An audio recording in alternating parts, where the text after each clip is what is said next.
Holy smokes. It's Thursday, folks. Already the 28th. That's what my watch says. My God, the 28th of September. It was 10 seconds ago. I remember talking about what we were going to do this summer. Now we are days into fall, autumn, if you're one of the Rich Cherry Creek residents. And the weather here continues. This is another thing I've noticed, Billy, by the way. They didn't change some of the words, but they changed the pictures. So the intern needed something. So for instance, today, big ball of sun, 87 degrees. Tomorrow, ball of sun with a white cloud, also 87. But then Saturday, yesterday, had blowy winds, like the little lines that shoot across and curl up. Yep. It actually says winds increase, but a big ball of sun. There's no, the wind pictogram is gone. That's gone. Yeah. And then mountain showers on Sunday with that same cryptic hollow cloud with a white cloud over the corner of the sun. I don't know the difference between the clouds. One seems like it should be more ominous, and I'm hopeful it's not racial. Yeah, you know what I mean? Like the black cloud is much worse than the white cloud. Worse. The white cloud is happy and good and prosperous, and the black cloud is out there to ruin it. We won't even talk to you about what those brown clouds are doing. That's a different emoji. Yeah, that's totally not a cloud. Yeah. And then Tuesday, a black cloud, a blue cloud, I don't know, showers and cooler, raindrops coming down, and of course the sun on Monday, PM showers. I don't know. I know at one point about a year ago, we were trying to keep track and we were going to end up doing some sort of a study. I had on Lisa Hidalgo and some of the other weather people from the big stations, and at the end of the day, what I've realized is they are controlling the world in some way, and they're largely unaccountable. Yeah. It's amazing that they have convinced us that they know what they're doing. They are elite. They are the politically elite. Yes, exactly. It is an amazing job that you're allowed to be wrong so often, and you're just guessing. It makes me question my career choices. They travel at a place in the atmosphere, both literally and figuratively, that we can't conceive of. When's the last time have you heard of a meteorologist being indicted? You know what I mean? Like never. No tax cheating. No. I mean, I imagine these guys are on speed dial with Xi Jinping or something, giving away secrets. I'm sure that they were brought to bear when it came time to how do we get the balloons I'm sure to go across the country and nobody care. When the FBI walks in and says, we need to talk to you about all these extracurricular, payments and these gold bars that we found in your house, they look at them and go, how would you like some tornadoes? Yeah, wait, what? No way, hang on. I know where you live. If only Bob Menendez had been a weatherman. Yes. You know what I mean? Because a senator is so pedestrian. It's so yesterday. It is. But this one right here, the weather people seem to dominate the world. This is where I should have gone. Oh, yeah, me too. This kind of thing that's put out every day that we read here. Yeah. This is my performance in high school, right? Like it's just a random sampling. It is. I show up to a test and the question, it's very political. This set me up for politics. Yeah. It didn't matter what the question was. I had an answer I was going to put on the paper. Yeah. The answer may not be responsive at all. And it turns out they read for content and that, but I had some information and I was going to show you I had it. It may not have been at all related to what you wanted to know from me. And that's what I think's going on here. They want to show off we can make the pictures, we can guess numbers, and leave us alone. It's almost like, do you remember back in science class where you'd have those labs and you'd have to do a hypothesis? Like, what do you think's going to happen? That is the meteorologist's job. What do you think's going to happen? That's it. Yeah, we don't actually have to do the test. We don't have to do the lab work. It's all hypothesis. We just kind of look at some pictures, we look at some maps, and there's some fancy radar and a lot of fancy radar. And then we create some emojis, and then we just say, this is what we think is going to happen. We have no idea. I love your cloud, Lisa. That looks really good. Good. I like the smiley face in the sun. Yes, it makes me feel happy. Marvin, your son looks a little bit angry. I don't like the pointy things. Your at the side son of the is sun. Square. Yes, that's weird. That is very. Maybe weird. You're better suited for numbers and accuracy. And go be an accountant. And Lisa, what did we talk about using the black clouds that way? It's awful. I want to get one of them back on, and I just want them to justify their error rate. Yes. But they also find comfort in numbers too. If you'll remember when Lisa was on a while ago, she would talk about she and Mike Nelson been doing this forever since there was only one season. That's how long he's been doing it. Yeah. And the others, and they would sit around and sort of like brainstorm and bounce things off each other. And I'm it's like, called the drum circle. I'm like, is that how science Yes, works? it We is. sit around and go, "What do you think?" Yeah, I what do you don't know. think? I think Yeah. DNA is fake. Yes. Oh, me too. Yeah, I mean, you're past the peace pipe. right. Yeah, I think exactly. gravity's overrated. I think Totally. at some point things are all going to Yes. reverse. And you know they're lying to us because here's the thing. Okay, now if anybody has watched Channel 9, they go out into the 9 backyard and they stand out there and they do.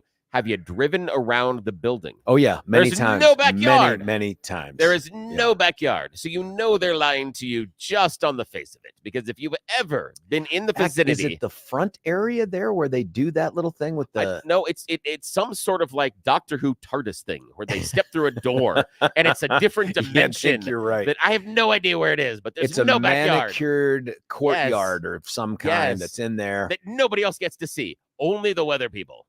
It's I don't know. So secret. Really weird. Even Kyle Clark has never been there. Never. No. Doesn't even know where it is. Has no clue. These people come back and maybe they have a fresh pineapple with some snow on it. Nobody knows where it came from. No clue. And they're always wondering what's the deal with the polar bear.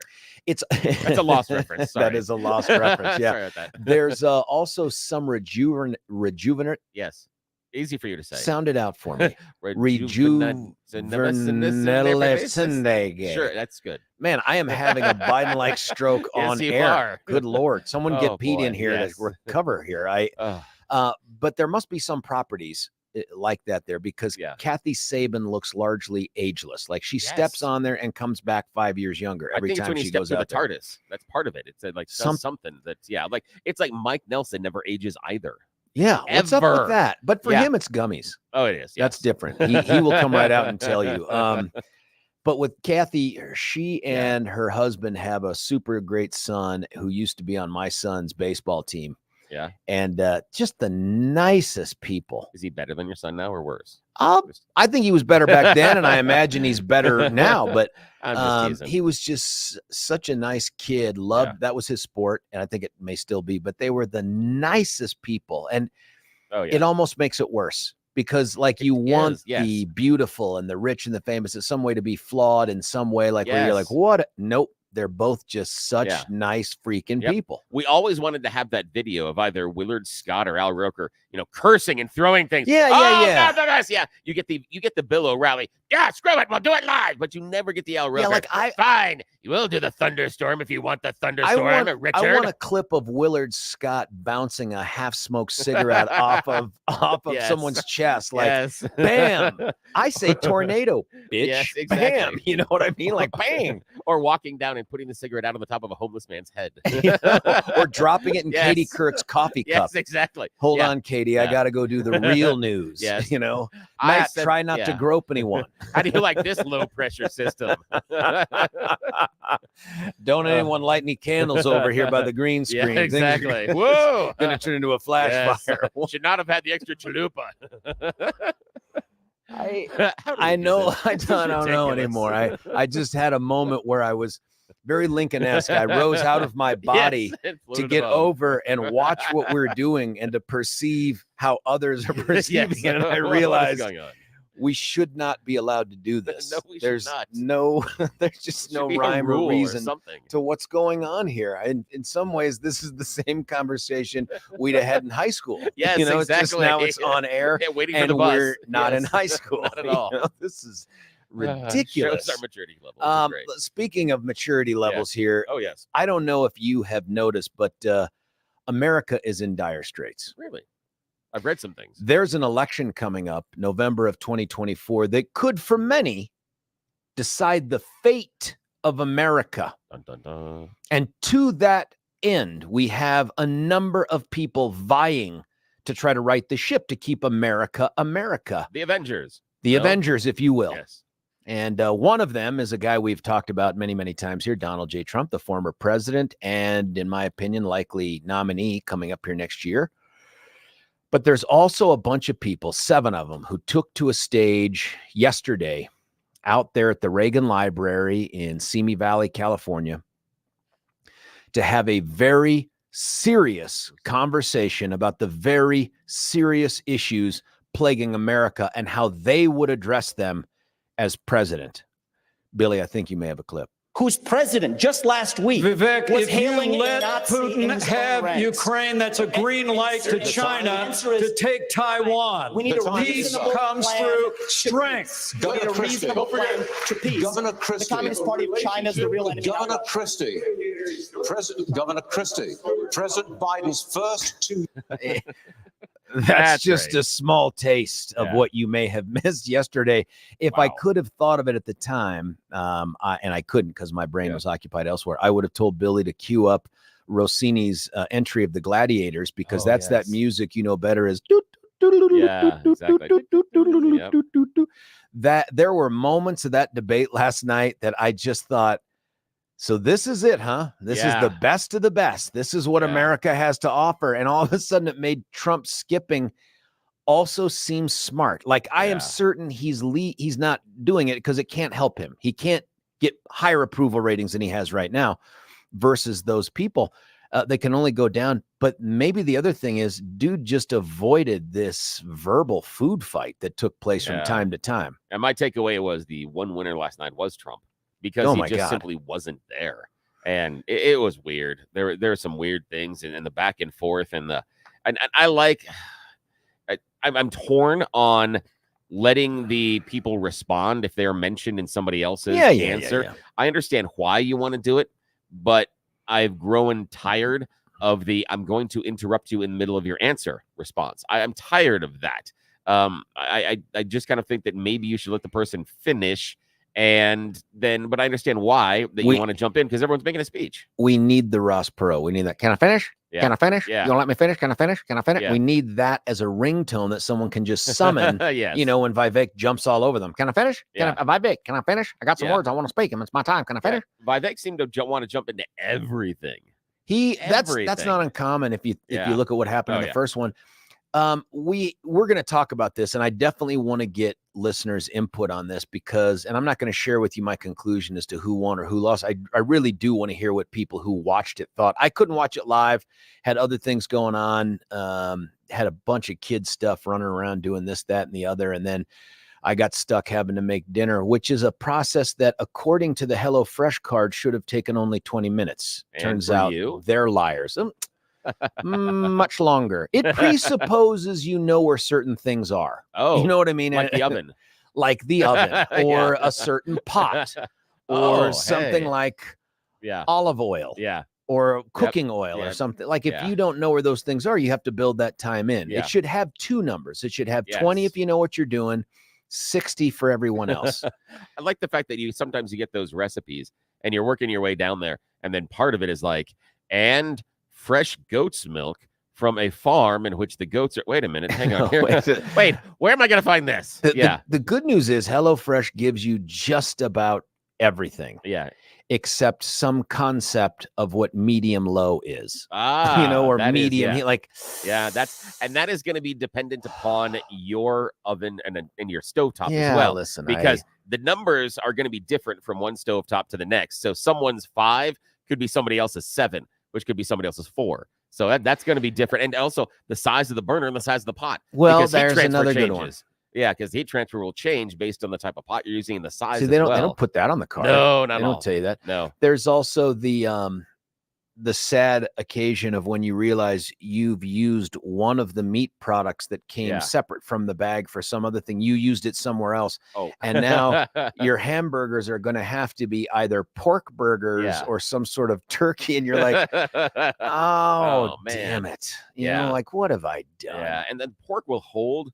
Turkey, not as much. Turkey is a different consistency as far as the ground meat, and that's a tough burger. So I thank you for saying that. Yeah, I made the right decision. I went with the pork. Yeah, definitely the right one. And the turkey remains frozen, and I've got to now take a look at the freezer, because it's frozen such that I think I could hammer nails with it for a day. And it was, like, you know what I mean? It is.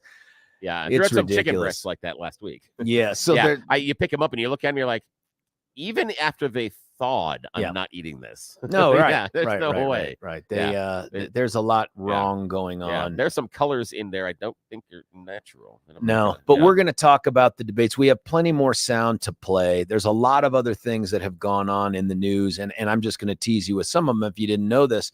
If you'll remember, down in another part of the state, there was a murder trial that was set to go. Some bad things happened in terms of discovery and some judges' rulings. And keep in mind that I just want to remind you, the judge in the case at the time was the actual opponent for district attorney to the actual district attorney who was in the office arguing the case. I don't know what the word conflict looks like on paper. I've only said it out loud, but I imagine if you spelled it out, it would have a lot of the same letters in that situation, because it was, well, it's crazy. Let's see what happens. But here's the deal, folks. They found Suzanne Morphew's body. They found it in a different county than the jurisdiction was. Fox 31 had me on last night a little bit to talk about, does that mean the case has to be moved? No, it doesn't mean that. Just real quickly, wherever some part of the crime occurred, that's who has jurisdiction over the case. Now, historically, so if you got kidnapped in Jefferson County with an idea towards murdering you, they drove you into Douglas County and murdered you, Jeffco could prosecute that for the whole crime. Absolutely, they could. So could Douglas. But historically, it's been wherever they prove the murder occurred, that's the jurisdiction that would typically prosecute the case. In this occasion, her body has been missing for years. It was Mother's Day 2020 that she went missing. And remember, they found her bike not far from the house. And it's interesting. They have all of that cell phone data that was tracking the movements of the husband and all that other stuff. I don't know if they have any cell phone data that tracks him into the county where they found her body. That's going to be a big deal. I mean, I guess it could be that she gets grabbed up off of her bike and driven out there and killed. It's just hard to imagine. The DA out in the jurisdiction that the body was found in.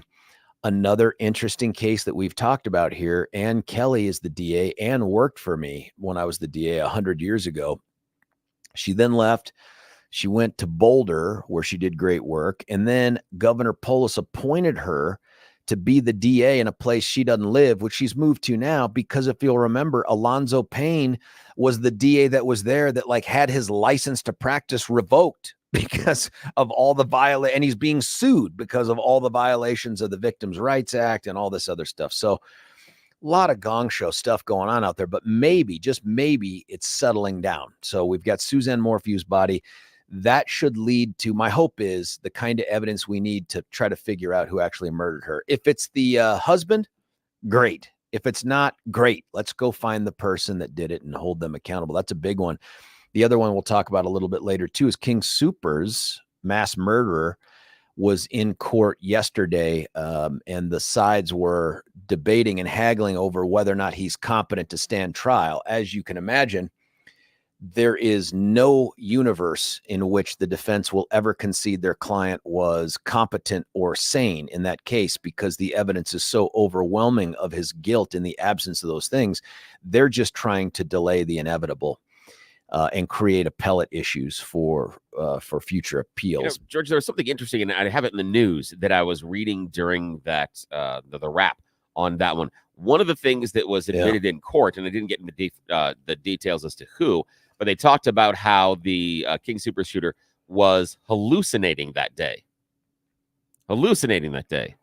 And one, the idea that I believe that the defense was trying to show that, yes, obviously, this is schizophrenia and some other mental illnesses and stuff. But I'm going, in my mind, I'm thinking that doesn't really help. If I'm on the prosecution side, that doesn't necessarily help, because this is a person that was hallucinating that still managed to get their firearm together, all of the things they needed, place that into the vehicle, and then drive well over an hour away from where they live to this location and then carry this out. If these hallucinations are so life impacting, how were they able to do that? They seem remarkably competent to make those decisions and to get to that location regardless of having these hallucinations. Now, the hallucinations can make them make bad choices. Sure. Yes, but The idea that it is a prevention from them making the act and making these choices,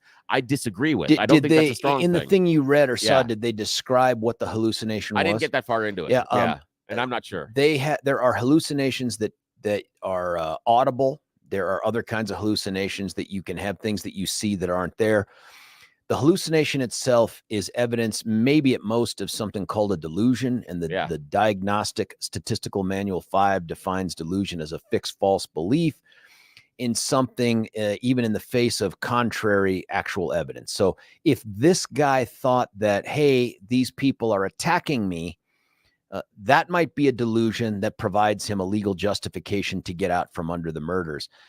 The problem is the more planning that takes place, the more steps like you've talked about here, it would have to make that delusion really something quite intricate and special. And I can't imagine what that is. The other thing is, and I read this in the Gazette article, I think Carol McKinley's following this, was that he'd been diagnosed as schizophrenic. And I think for a lot of people, schizophrenic is Latin for bat guano crazy. Like they're like, well, that's it. That means that is not what schizophrenia is. And in fact, you can be schizophrenic and have a whole host of any other mental illnesses and still be legally sane. Remember, sanity in the state of Colorado is defined two prongs. Both have to exist simultaneously. One, you have to know right from wrong based on societal standards of morality. That last part of that thing isn't just throwaway language. If it's just know right from wrong and it wasn't anchored to society standards, well, then you can have any standard you want. Well, it was right for me to act this way, or it was wrong for me. So it's got to be based on societal standards of morality.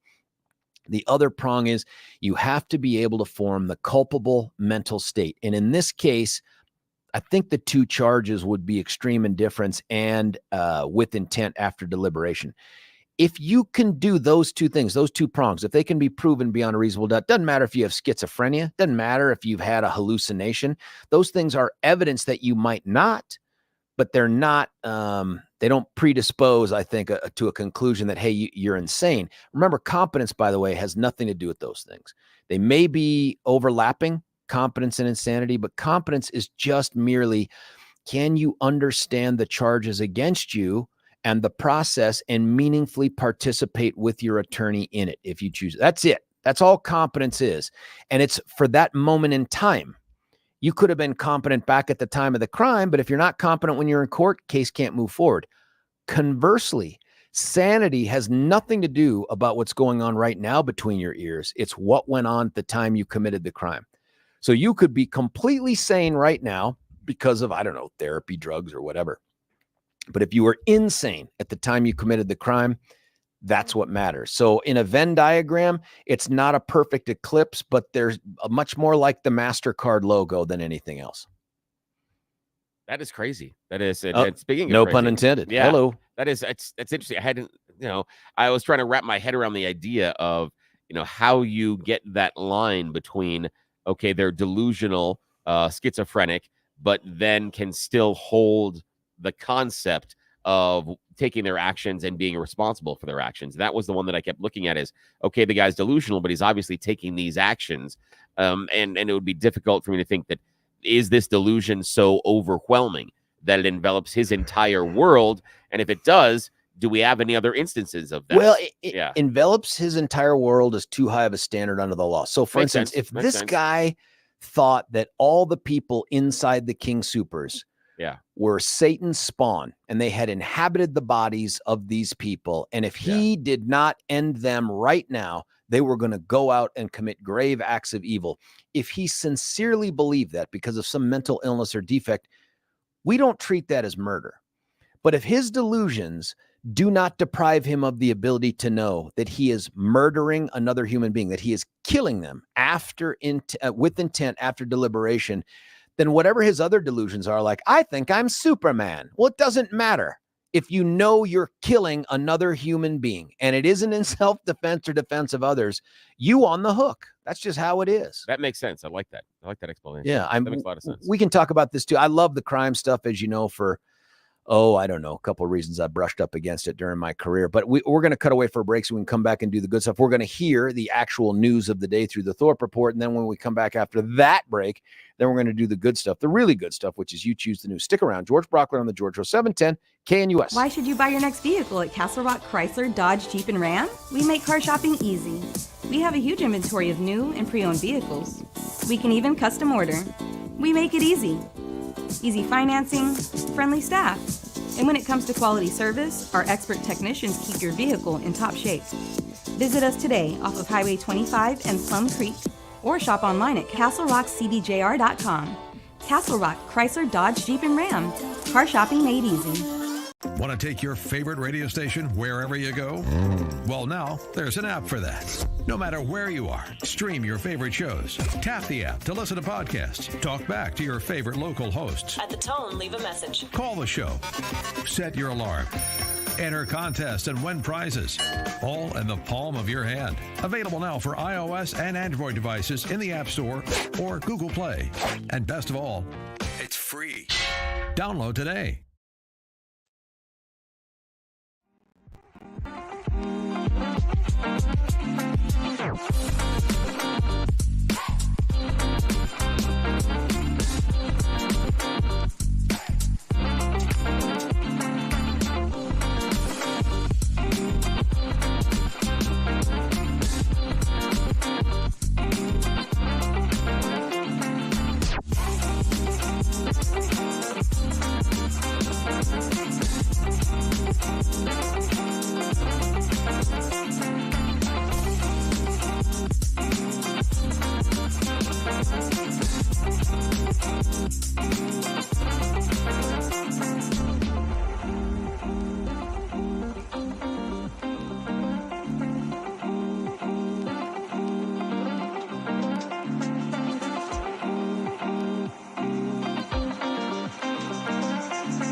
George Brauchler right back with you here at 710 KNUS. It's that time to get made smarter and, based on history, a little more depressed right now with the local news of the Thorpe Report, William. Absolutely. Oh, and sir, the audio we were talking about off the air, I found it. I found it hidden in the system, so it's now on the screen in front of you. Oh, it is? All right, let me take a look. Do your magic. Yeah, oh boy. Okay, so Thursday, today, mostly sunny, breezy, highs of 87. Tomorrow, sunny, very warm.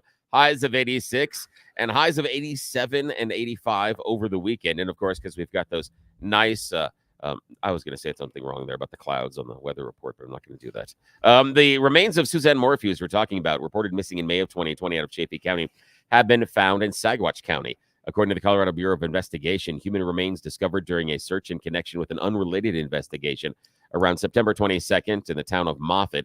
Remains were positively identified by the El Paso County coroner on September 27th.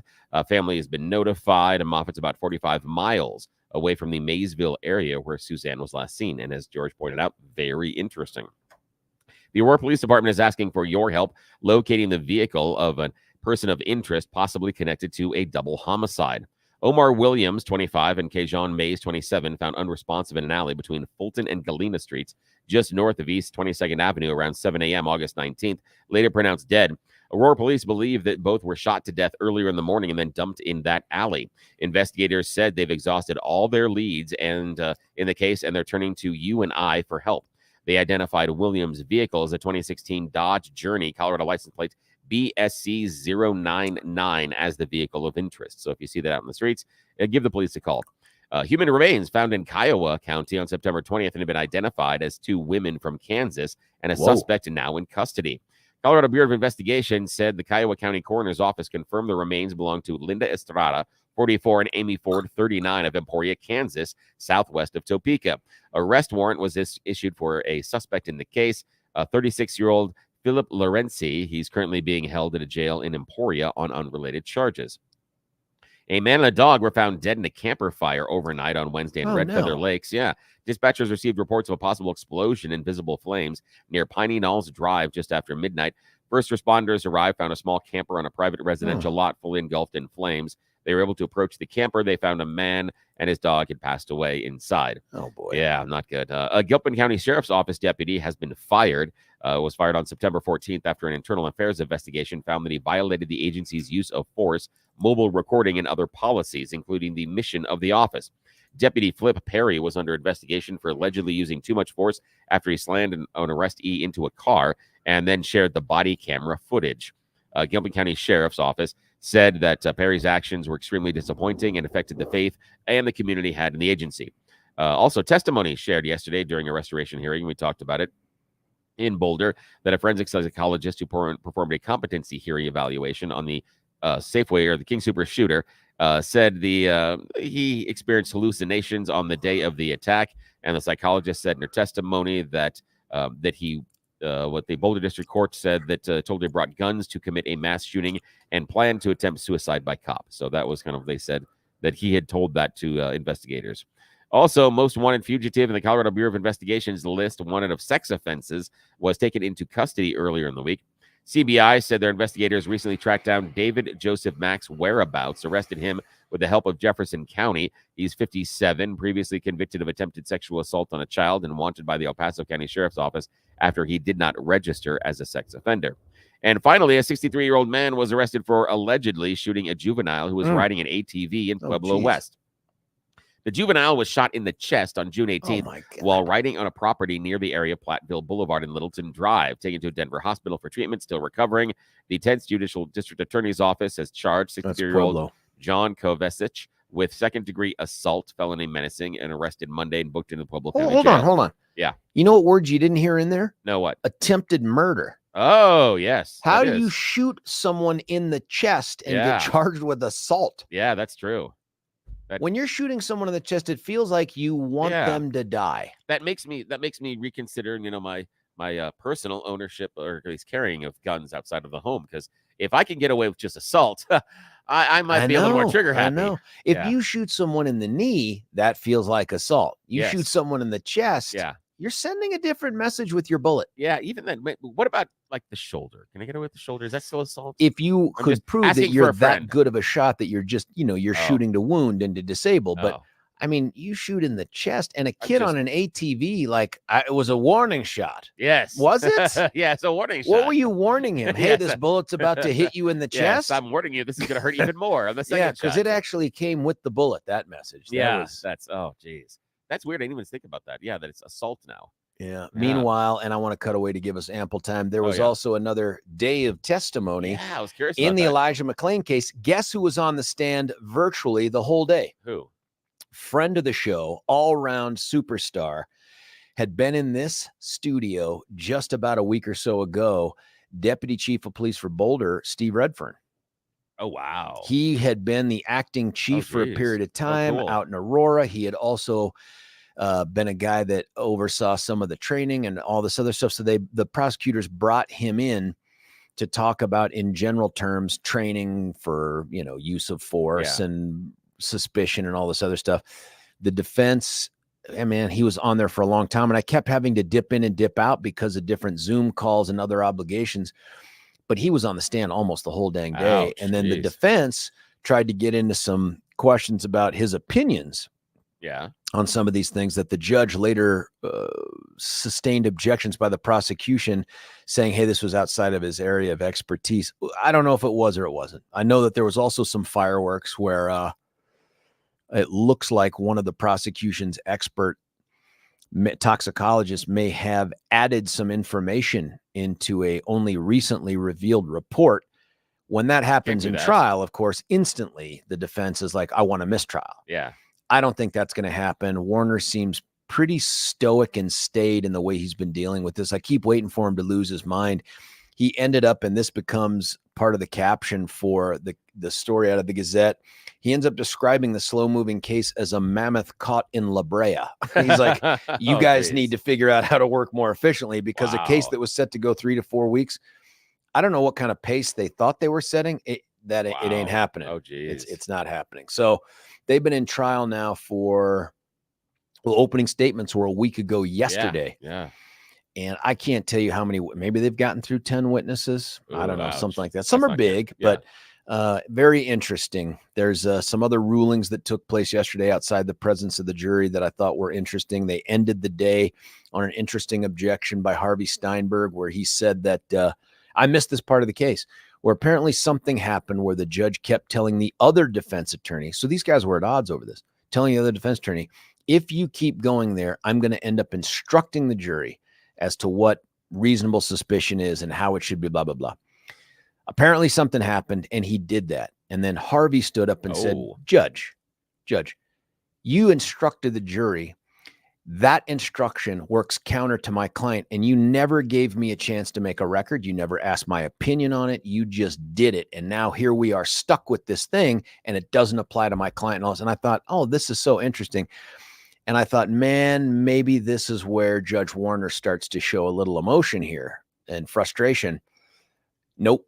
He just says, well, I'll just give them an instruction tomorrow that it only applies to this guy in this situation. And we'll see you all again tomorrow. It was just like, bam, he just moved right on. I was like, oh, I thought this could be big. And it turned out to not be very big. Now, whether or not it has any implications for an appeal, I don't know. But he was just like, let's just keep going, folks. Let's just get this evidence in front of these people. Why didn't Harvey mention anything beforehand? Like when the judge was saying, if you do this again, counsel, if you do this again, counsel, even knowing that he's the guy sitting next to him, and he's saying, if you do it again, he's going to have to. And the guy does again, well, I'm going to have to. Why didn't at that point go, Your Honor? It is such a smart question, Billy. And you're right. A contemporaneous objection is something you would have expected. But I missed that entire part of it. This just was at the end. I was about to shut the laptop down. And then the judge said, is there anything else? And I heard Harvey go, there is. And just the way he said it, I'm like, oh, I'll pay attention. And I'm like, dang it, I missed that part. I wonder what it is. That's interesting. I don't know. And then today we'll see what happens. I mean, the prosecution is methodical / plotting in the way that they're going through this. So it's getting presented out there. If you can't look at the jury, even looking at the jury, you can't tell too much. But if you can't look at the jury, you're really just going off of what your gut and your eyes and ears are telling you. And Man, I don't know, man. Jurors are so different these days. Yeah, they Listen, I took us just a minute or two longer than I wanted to because I want you to do the You Choose the News. So, folks, stick around. We're going to continue these conversations throughout the morning.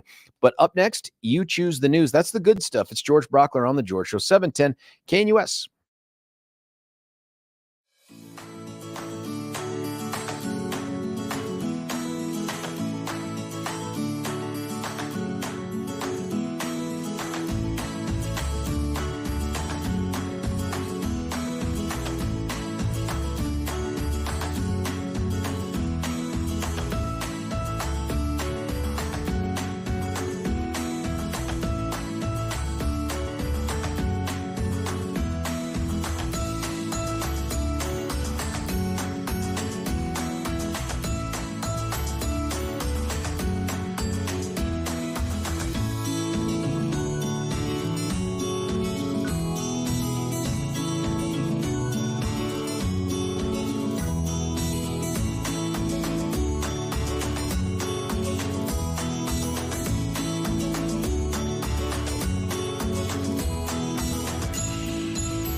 George Brauchler back with you here, 710 KNUS. Time to get it over to the big man for the good stuff. William, it's You Choose the News. Hey, good morning, This is sir. infuriating Oh, wait, because- why is that? Oh, That's not damn the You it. Choose the News music. Damn it. Hang on a Dun, second. What is This is dun, infuriating. Oh, there. You know, Dun, dun, the missing audio we dun. were talking about earlier? Yeah. I think I found it. That audio I'll clip do just the music. disappeared. Come Yeah. and knock on our door. Door, come and knock on our door. Okay, We've that's been waiting for you. Alrighty, well, this is You Choose the News, everybody's favorite fake radio news game show where we have scoured the interwebs to find ridiculous stories about us humans, giving them even dumber headlines to play this fake radio news game because, well, people in charge don't know we're doing it, so it's a secret. Alrighty, sir, here are your headlines this morning. Headline number 1, school makes pointed decision that made dull students' entrepreneurial spirit. Headline number 2, dog denies delivery. Headline number 3, is sharing caring? And headline number 4, kicking the emergency up a notch. Alrighty, sir. Kicking the emergency up a notch. Okay, kicking the emergency. Hang on a sec here. There's one of these Dun, dun, that has dun, a dun, dun, audio dun. clue, but I did not prep it, so I have to prep that up there. Okay, just in case you find it. Okay, kicking the emergency up a notch. We are going to West Virginia for this one.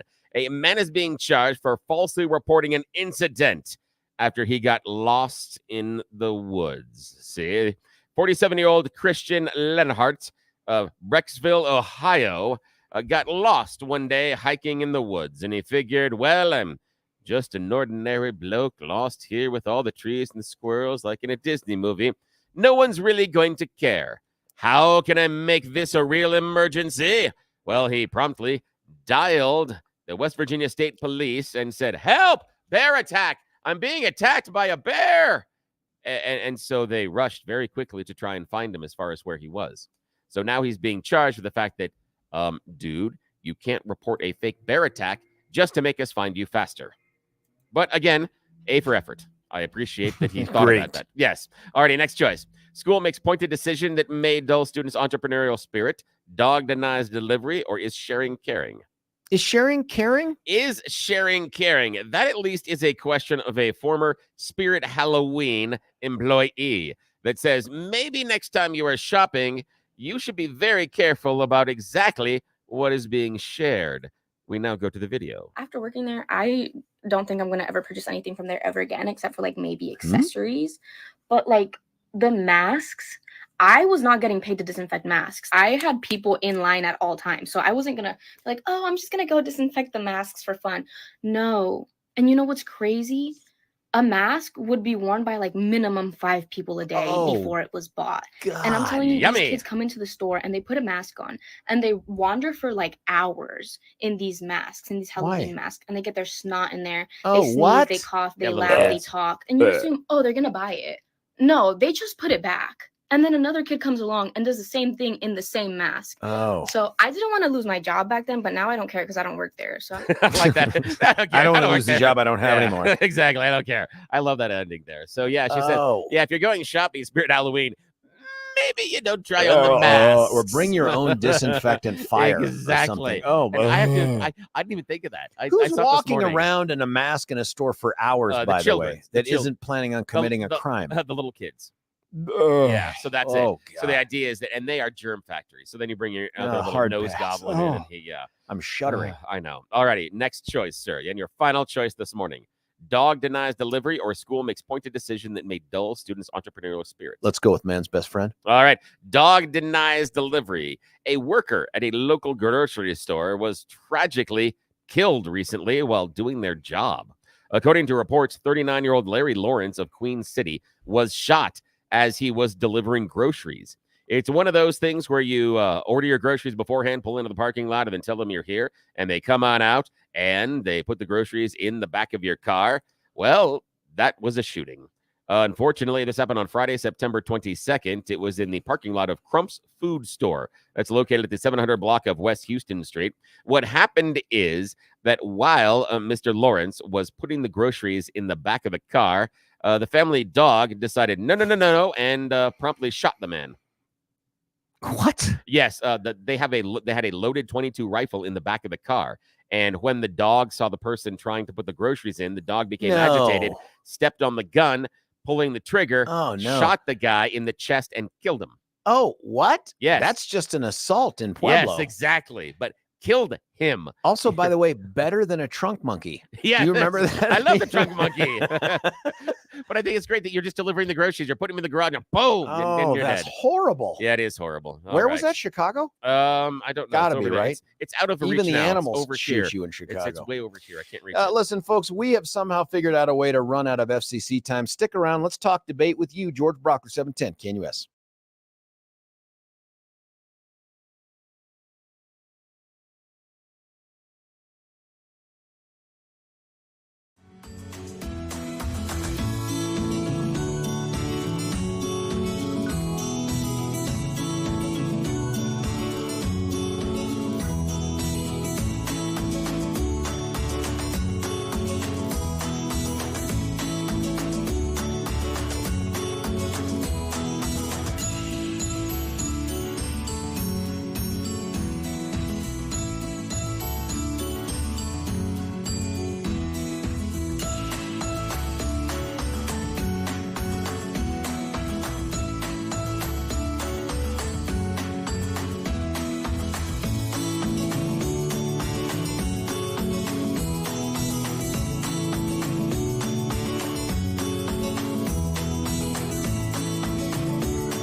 whose president just last week Vivek, was if hailing you a let Nazi Putin in his own have ranks. Ukraine, that's a green light to China to take Taiwan. We need a Peace reasonable comes plan through to strength. peace. We need a reasonable plan to peace. Governor Christie. The Communist Party of China is the real enemy. Governor Christie. Governor Christie.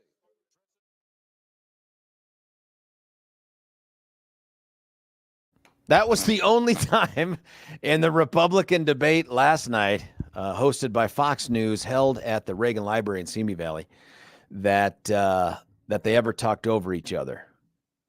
I made that up because if you watched that debate, and I really hope you did, some portions of it, and maybe you watched it after the fact. That's what I ended up having to do just through some scheduling things. Maybe you watched clips of it. I'm kind of anxious, I am anxious to hear your thoughts on this. I'm going to ask you to be the political pundit here. And it could be, hey, I'm a big fan of Mike Pence, and that's why I think Mike did. That's fine too. But I really do want to hear your impressions of the debate yesterday in terms of maybe it's power rankings, maybe who are your top 2 or 3 out of there.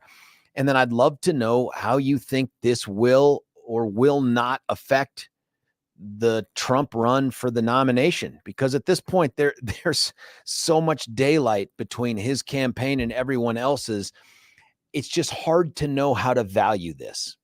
On the one hand, I like the quality of the candidates that are up there largely, but it's just hard to know if it makes any difference. I mean, if you listen to guys like Charlie Kirk and others, they're like, let's stop wasting money and time trying to figure out who's going to be our nominee. We know who our nominee is. Let's just spend it all on beating the Democrats. I understand that, but this process matters to me. I wish the president would participate. But did you watch this last night? I want to give you ample opportunity to talk about what you saw. What was the highlight?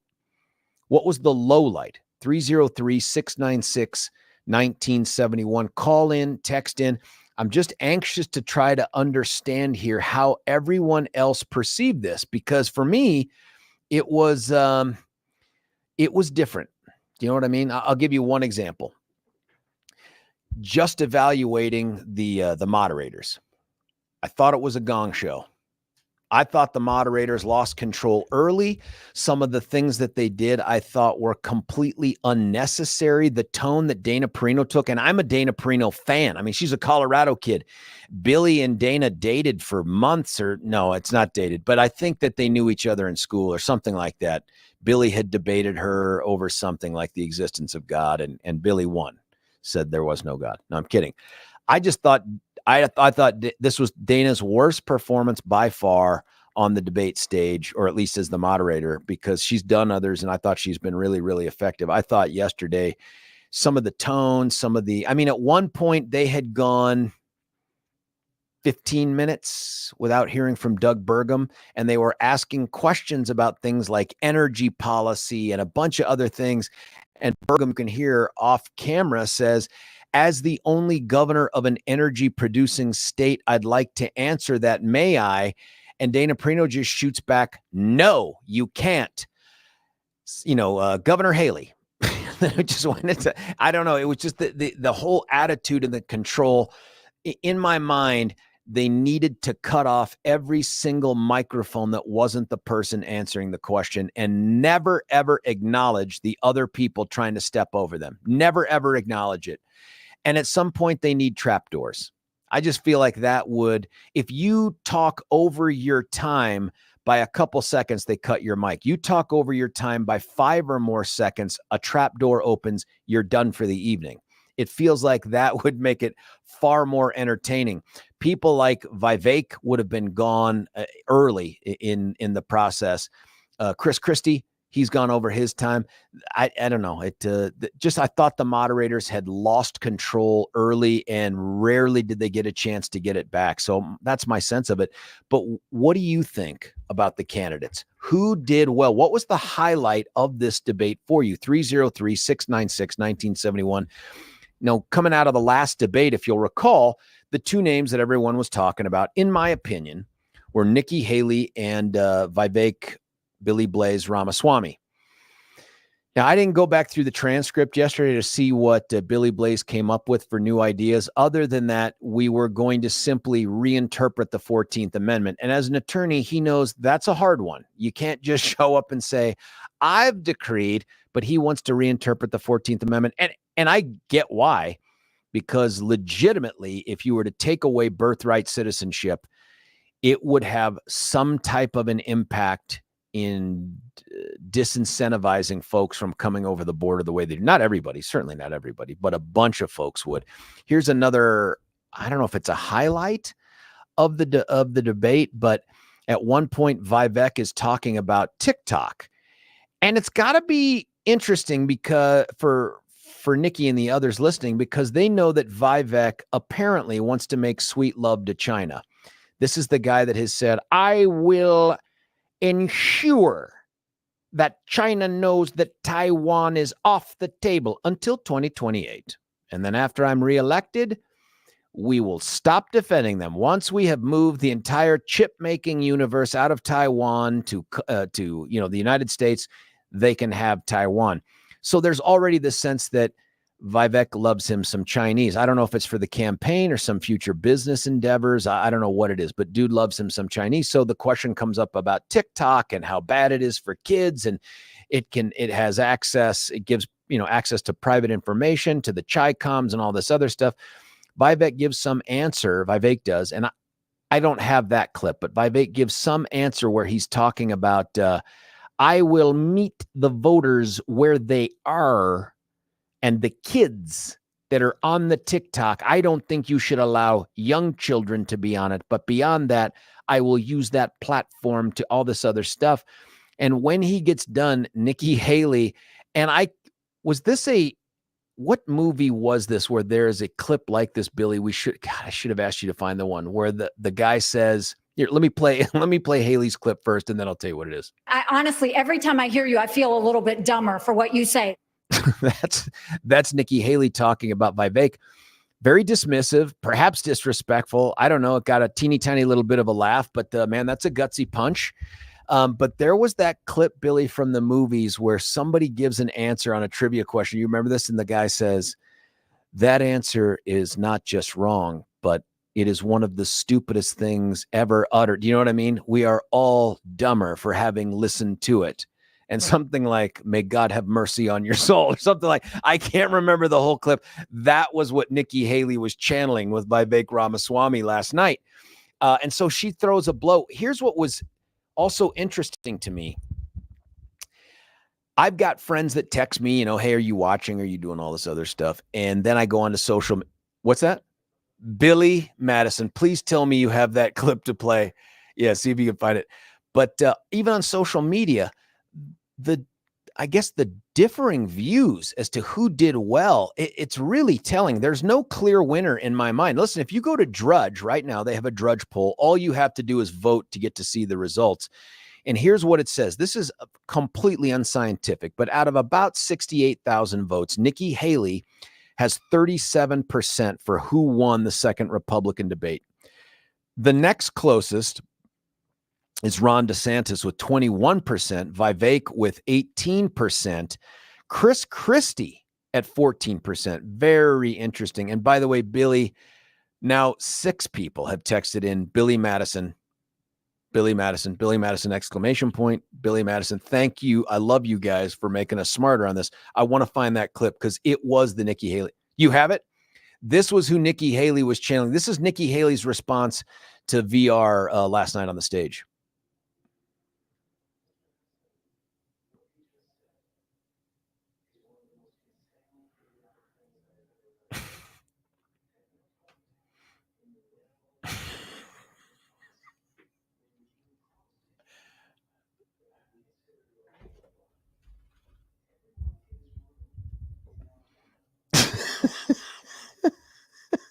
And then he ends with, may God have mercy on your soul. Doesn't that sound like the funnier, longer version of? I honestly, every time I hear you, I feel a little bit dumber for what you say. It's just this, by the way, the fate of the free world is potentially in the balance, hangs in the balance for the November 2024 election for president. And these are the things that are going on the debate stage. Away from Donald Trump, by the way. This has nothing to do with Donald Trump. Oh, my goodness. We have other clips as well. I am anxious to hear from you, though. Give us a call at 303-696-1971. Did you watch it? And maybe another question is, if you didn't, why not? Is it because it's irrelevant? You don't care. You're going to watch it later. I watched it because I knew we'd end up talking about it, and I want to stay abreast of this information and share it with you. There's some other stuff that took place, too. The talking over stuff was ridiculous. Let me see here. I was telling you the results of this. Doug Burgum was in 5th place at 5%. This is Drudge, just Drudge. Tim Scott way down at 3%. And then bringing in the bottom, number 7, was a guy named Mike Pence, who is the, what's his name from Johnny Quest? Bannon, Race Bannon. I'll give you my thoughts on Mike Pence. I think he's a good guy. I do. I think he's as principled as he puts out there. I don't think it's an act, which matters to me, because so much of what people say anymore about their principles and their values, you got to squint a little bit like, really? Do you really think that? But not with Mike Pence. But I'll say this, his demeanor, his mannerisms, his answers, it feels like when he's giving an answer, I'm watching a debate from the late 80s, early 90s. It just has that feel to it for me. Like when someone asks a question, he's like, his pacing is just, you asked about executive leadership, and it is a vital issue in this race. And I'm like, dude, people are already turning away. It's got to be a little bit faster than that. The pace was, I don't know, his pacing, his answers when he's like, Vivek, it's about peace through strength. It is peace through. I get it, man. You're saying the Reagan line in the Reagan Library. It didn't do anything for me. And it looks like, at least according to the Drudge poll respondents, it didn't do anything for them as well. Here's some text. Your Vivek impression sounds like you're from North Dakota. I didn't watch because the primary is over. I hate most of the people on that stage. Trump's already got it lined up. Well, that's probably true. Here's one exactly. I didn't watch because it doesn't matter. But that quote from Haley is hysterical, and I will use it on idiots. Thanks, Nikki.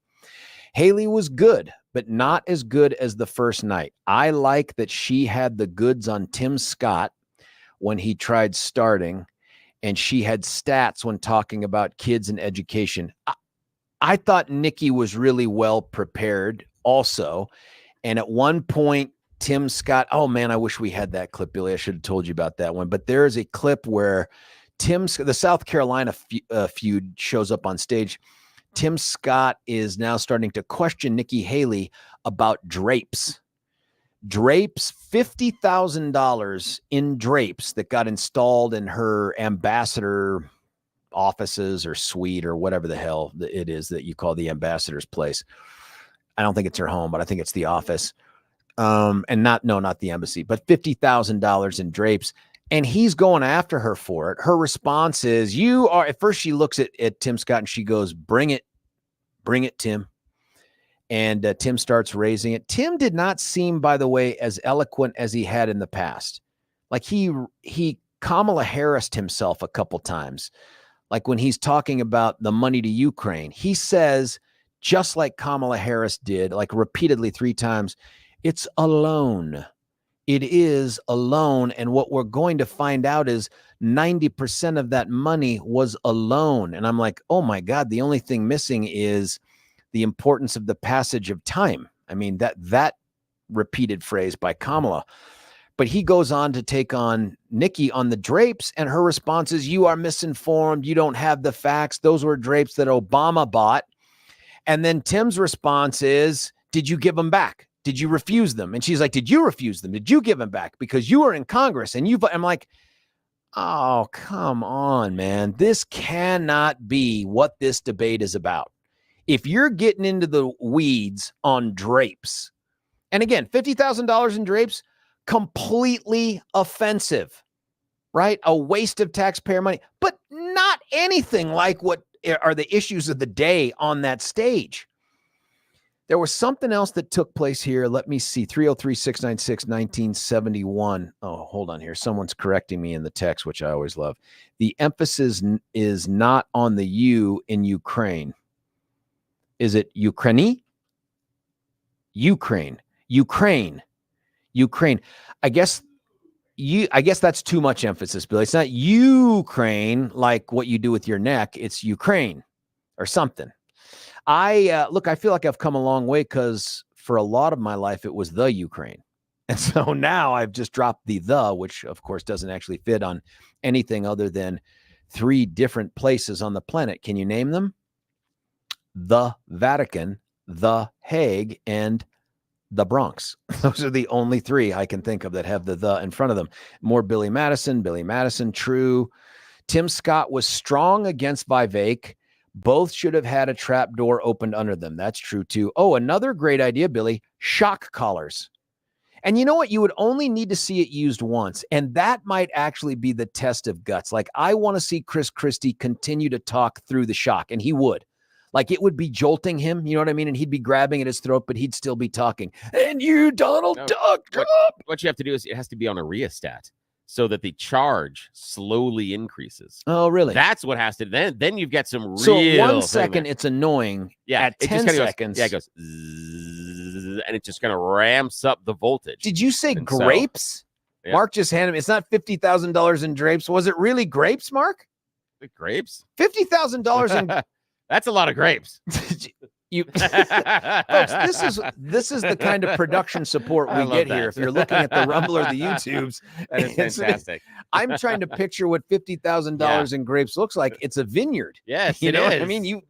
You make your own Obama wine with that right there. Oh my God. 303-696-1971 is the number. The texts are great. Don't get me wrong. Here's someone. Cut the mic. Yep, that's a good answer. Unless you think one of those 7 candidates have 85 to 90 million fans, then this is the greatest waste of time and money of all time.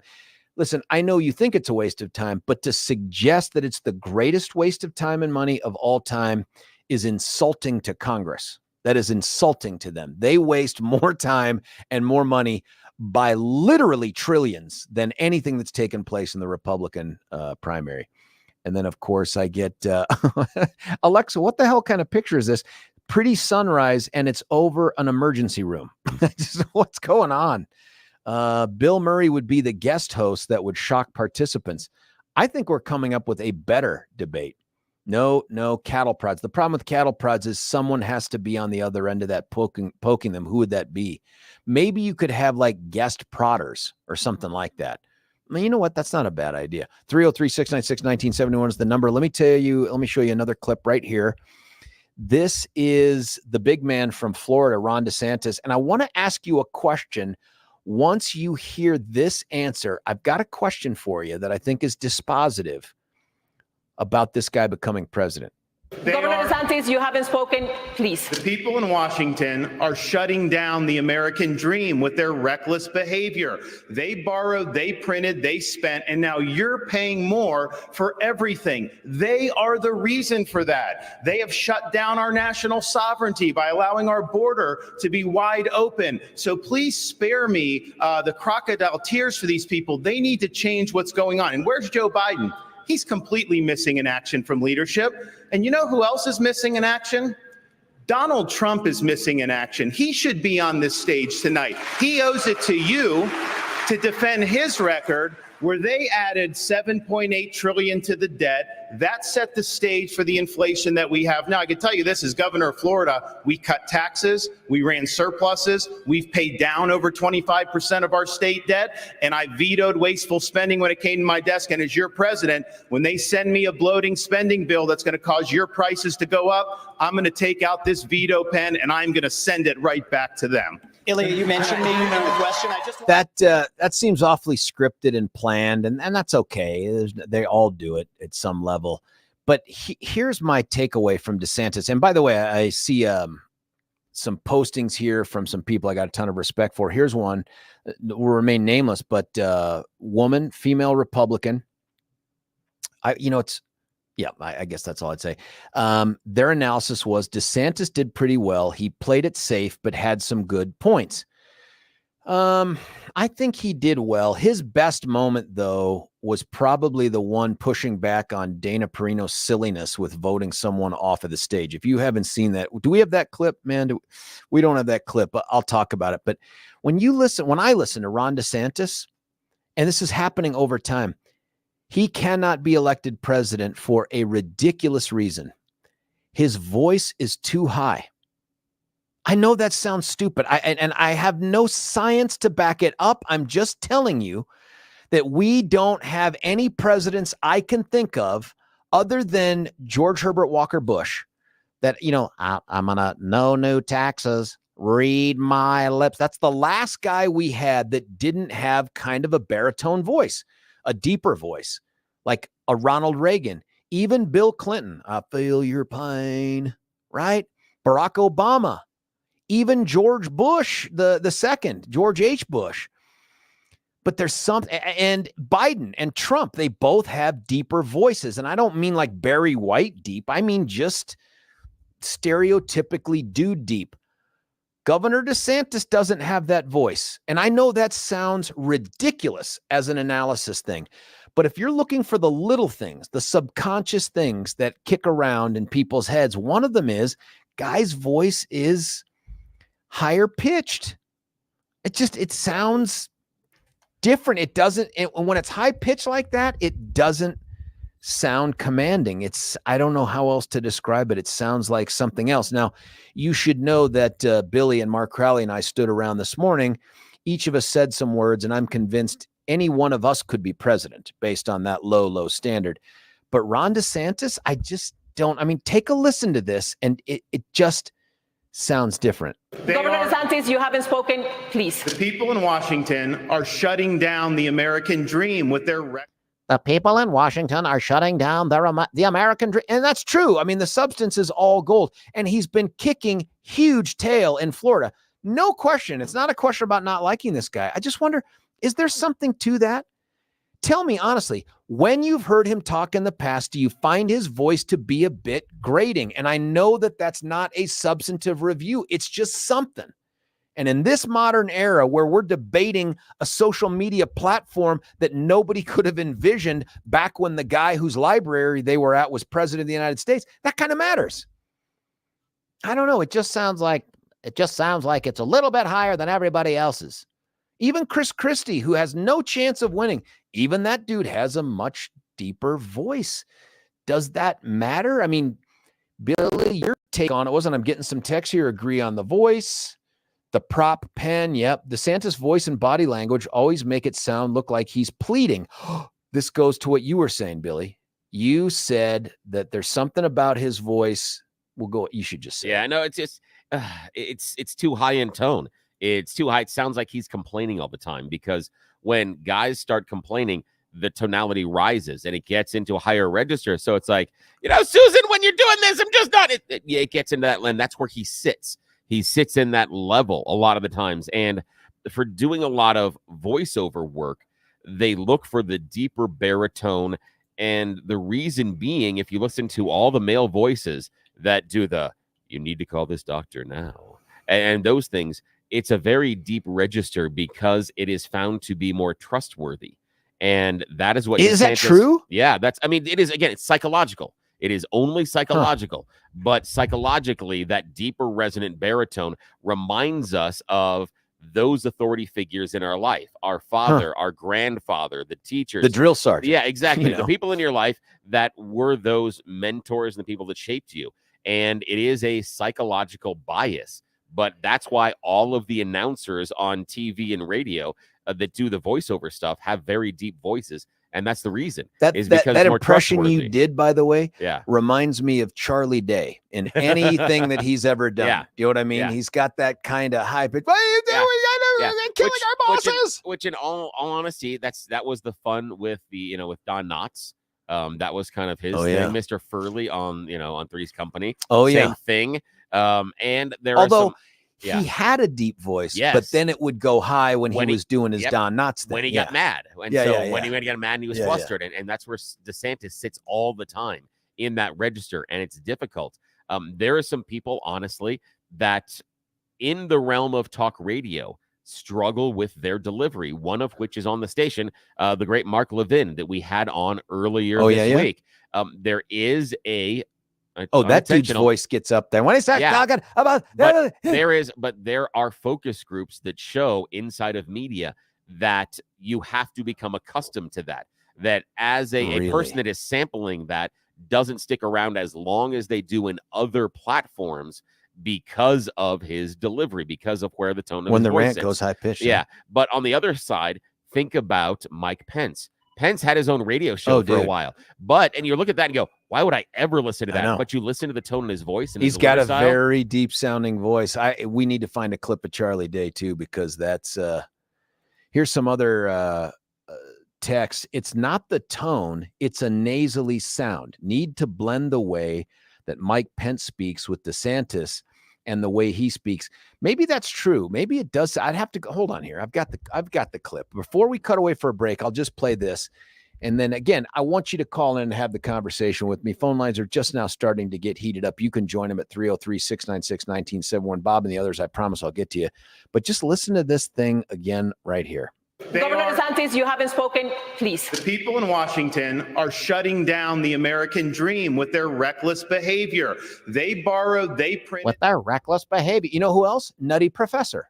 Remember the total dork Jerry Lewis as that guy, pretty lady. But then the guy with the special Nutty Professor drugs comes back, and he's that Jerry Lewis from the Muscular Dystrophy Foundation with the cigarette and all that, you know. Chances are very much more Robert Goulet than he was the Nutty Professor. By the way, folks, you're welcome.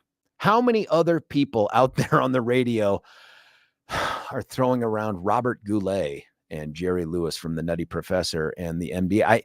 You really have to just come here to 710 KNUS, in large part because I'm in that age range. I still remember all that stuff. I'm also the guy that when the kids say, oh, so-and-so, when we were at the CUCSU, oh, it's so-and-so, a YouTube influencer. I'm like, what? Who? He points him out. Who the hell is that? He's like, he was as excited as if it was. So clearly it's an age thing. Listen, more texts coming in.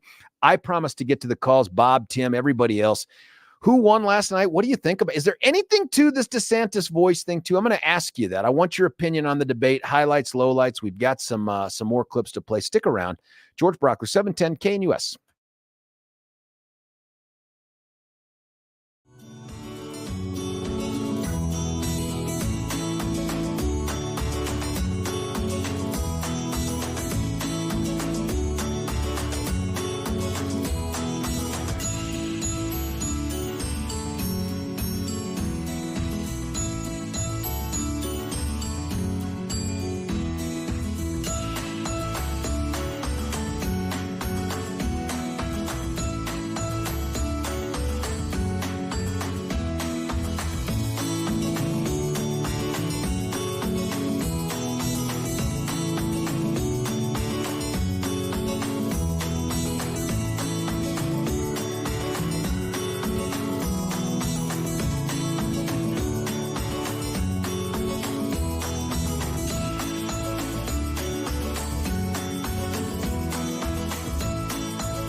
George Brauchler back with you here, 710 KNUS, doing my little duet with Stevie Nicks from Fleetwood Mac. Their bestest album is Rumors. Bob from Aurora, you're on 710. Bob, what do you think about all this? Hi, George. Hey, sir.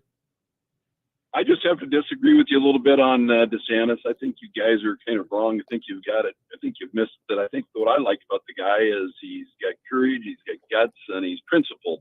You know, I mean, I've seen him stand up against the media. And, you know, when you talk about voices, go back and listen to some of Harry Truman's speeches there.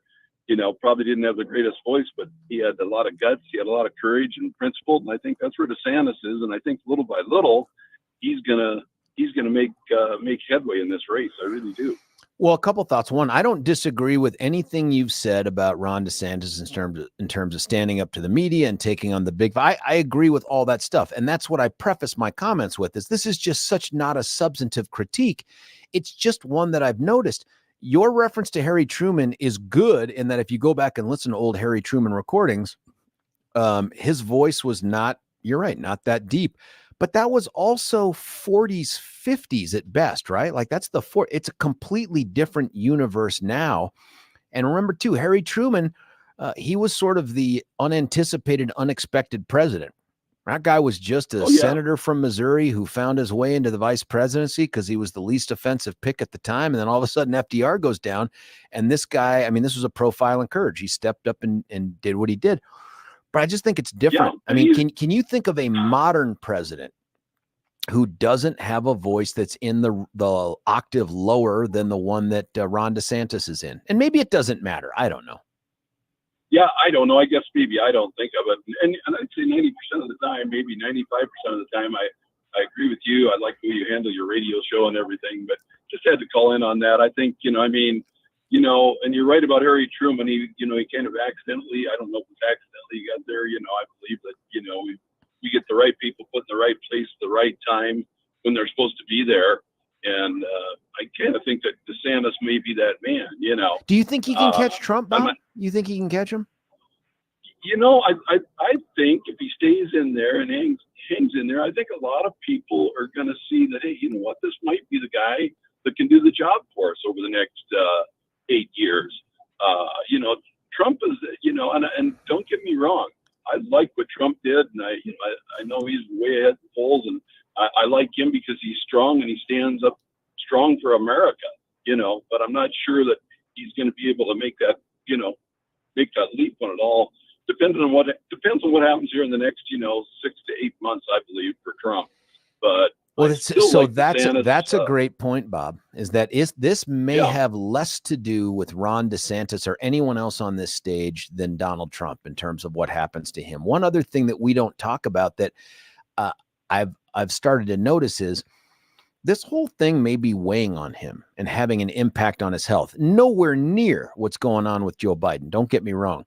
But I just wonder how much pressure of all this is going to have on an 80-ish-year-old dude who's trying to navigate some of the most difficult and challenging election times in our history. It's just, how long does that take? Yeah, I agree with you too. And I think when you look at him, if you look at him from a year ago and today, I believe it has taken a little toll on him. And I think it would take a toll on any man. And I think he's done pretty darn good for what he's been up against, but I still think he's got America at heart, and but whether he's going to be able to maneuver his way through all these crazy lawsuits that are out there, I don't know. So, but that's why I still think DeSantis might come up to be the front runner somewhere. Well, I'd love there to be a vigorous debate and choice. There just isn't right now. I mean, the difference is just too great. Bob, thank you so much for the call, man. 303-696-1971. Bob's line is open. Tim will get to you in just 1 second. Some text, and I read them, folks. I tell you this. Here's someone: please don't criticize someone's voice and then try singing Stevie Nicks. Touche. Nailed it. Here's another one. You two have wasted my time for the last time. I'm going to Michael Brown in the morning. After over 40 years of listening to Peter Boyles, you, sir, are no Peter Boyles. Couple thoughts. One, I agree, man. And that has been evidence since before I took over for Pete. I am no Peter Boyles. Nobody can be that guy. He's just too good, been doing it for too long. 2, good luck getting Michael Brown to read your text or take your phone call on the air.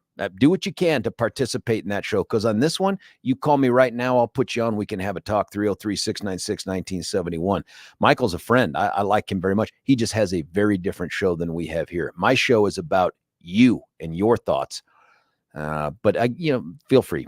DeSantis needs to elaborate on how he joined the Army because of 9/11. He didn't. He wasn't an Army guy. He was a Navy guy. He was in the Navy JAG.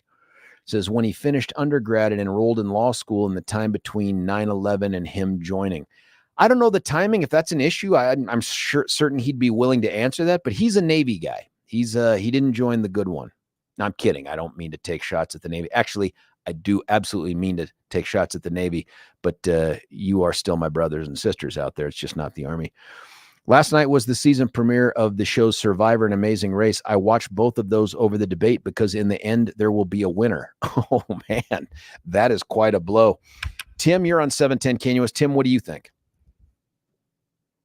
Hello, Tim. Tim, Tim, are you there? Tim might have put us on hold while he was Googling some of this stuff. Tim, I'm going to put you right back on hold. I promise that we'll get to you after a break. Let me tell you about Gay Ribble at the Empower Home team. Gay is in the real estate business, and I'm talking about residential. I don't even know if she does commercial. I just know that she has spent a career putting families in homes, moving them from one home to a better home, and doing it at a level that just nobody else can. She and the Empower Home team of Keller Williams have been out there selling more homes than other realtor groups. They sell them faster than other groups. They sell them for more money than other groups. It's something like $30,000+ more. And in part, it's because they've been doing it so long, they've accumulated a list of over 14,600 buyers in waiting. As soon as you list your home with them, kablooey, the giant listserv thing goes out, and now you have people competing over your property. That increases the value of your home. And then in this challenging market with the scarcity of homes that there are, they go back and they try to figure out a way to get you into that dream home. All you have to do is check them out at gayhasthebuyers.com, GAYE hasthebuyers.com, gayhasthebuyers.com, or give them a call and try to stump them. I love doing this with the people that advertise. Try to stump them. Ask all the questions that you need answered before you feel comfortable moving forward. 833-301-SOLD, 833-301-SOLD. That's gayhasthebuyers.com. When we come back, you, me, maybe Tim will be back on the line. We'll continue to read these texts. It's George Brauchler, 710 KNUS.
They were there before I even showed up at the residence. You are scrapping. You are scrapping. Excuse me, please. You know I phone taxed. Here's the fact, though. I cut taxes. He said I loaded up our You wanted a gas tax increase, and then you wanted Ladies and gentlemen, we not intend to go ahead like this. OMG, that was last night's second Republican primary debate right there out at the Reagan Library. Here's a text that sort of addresses this. I like a free-for-all debate much better than a controlled everyone gets 1 minute to respond with bells or red lights controlling time. This allows for the real personalities to emerge. Well, there's that. It really does allow for the real personalities to emerge. I wonder how long Doug Burgum can keep going. And I like that guy. He's done some great things up there in North Dakota. But man, he doesn't get any respect from the questioners. I mean, I felt like someone's going to go through and do the time. I felt like Chris Christie had more time than Doug Burgum. And it's interesting when Doug said, hey, can the governor of the energy state answer the question about energy? And Dana Perino, who is from Fox News, which is, by the way, where Doug Burgum has spent millions in the last 2 weeks on advertising, says no, and then goes to Nikki Haley. It just, the whole performance there by the moderators was one that needs to be improved. The free-for-all thing, I just don't know what you're learning. Maybe the personality thing is the best thing to come out of it, Texter, is you get a chance to see what their personalities are in that setting. But do you learn anything more about them in terms of their ability to answer the tough questions and all that? Because there's very few other settings once you get past that primary that are going to be like that. I'm just not sure what the right setting is, but I really would like to hear more unadulterated questions. I mean, answers. And I guess I'd like to hear each of the candidates get to ask other candidates questions. I mean, I'd like to hear that. That would be something that I think makes a difference too, because you can learn a lot about a person by knowing what questions they think are interesting or important to ask. Here is another. Oh, we've got two of those same things, man. Here's a debate question from Vivek Billy Blaze Ramaswamy about the 14th Amendment. You propose, quote, universal deportation for all undocumented immigrants and their children, even if the children are citizens of the United States. Under what legal premise will you expel U.S. citizens? So the first thing I want to say is I agree with everything. The Republicans on the stage are on the right side of this issue. Militarize the southern border, stop funding sanctuary cities, and end foreign aid to Mexico and Central America to end the incentives to come across. But I do go a step further. You're right about that, Ilya. I favor ending birthright citizenship for the kids of illegal immigrants in this country.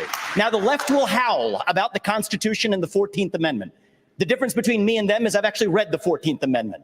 What it says is that all persons born or naturalized in the United States and subject to the laws and jurisdiction thereof are citizens. So nobody believes that the kid of a Mexican diplomat in this country enjoys birthright citizenship. Not a judge or legal scholar in this country will disagree with me on that. Well, if the kid of a Mexican diplomat doesn't enjoy birthright citizenship, then neither does the kid of an illegal migrant who broke the law to come here. And as the father of two sons, it is hard for me to look them in the eye and say, you have to follow the law when our own government fails to follow its own laws. That's how we really go the distance and solve this problem and restore the rule of law in the United States of America, because that is part of what it even means to be an American. That's Billy Blaze Ramaswamy right there on the stage. Guy is a great speaker. He has really interesting inflections on the words that he chooses to enunciate. And it's usually words that end in T or P. But fascinating thing, that maybe that's something we got to talk about in the next hour here. And that is the idea of what do you do with the 14th Amendment? Tim Scott's also got a quote on that. I thought this clip was probably pretty good, but I'm going to save that for the next hour. And then we'll get into some of the other things that people are texting about, folks saying who won. Here's some other, nobody won, DeSantis won, Trump won. Keep it going and give us a call at 303-696-1971. And we'll shift gears into some of the other political stuff. But I want to talk about this 14th Amendment thing. Is Ramaswamy right? Is the answer to just simply declare the 14th Amendment doesn't apply to those born on American soil? George Brauchler on the George Show at 710 KNUS.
This is classical debate. It's artificial. We need to unite this party. Immigration and the border. We are going to talk about immigration and the border. Childcare. We have. I think we're going to go on. You have to. We have all these questions. We're going to get to you. We're going to come back to you. There's a lot of time. About childcare, nobody answered the question. In North Dakota, we knew that the cliff was coming. We knew that there was going to be millions of people without it, and so guess what? We planned. Okay. When we passed legislation because we will get you some questions, but you're going to have to let us move on. We are going to the border next. Yeah, that's Dana Perino talking to Governor Doug Burgum from North Dakota.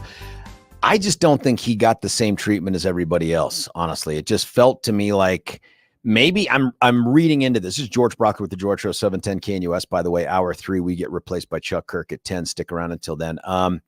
It just felt to me like maybe Fox News was bummed he made the cut. You know what I mean? Like they set their arbitrary levels, and up until about 10 seconds before the debate, they were like, you didn't make it. And then he was like, but what about this poll? And they were like, oh, God. They had to redo all the decorations and the billboards and the podiums. And it just felt like he didn't get treated the same as everybody else. But I'm interested to know, one, did you watch the debate or listen to it? That's fine too. I listened to it. It was on my little phone thing, but I listened to it while I laid in bed, hoping against hope it would help me fall asleep. Who won this thing? Was there a highlight? Was there a low light?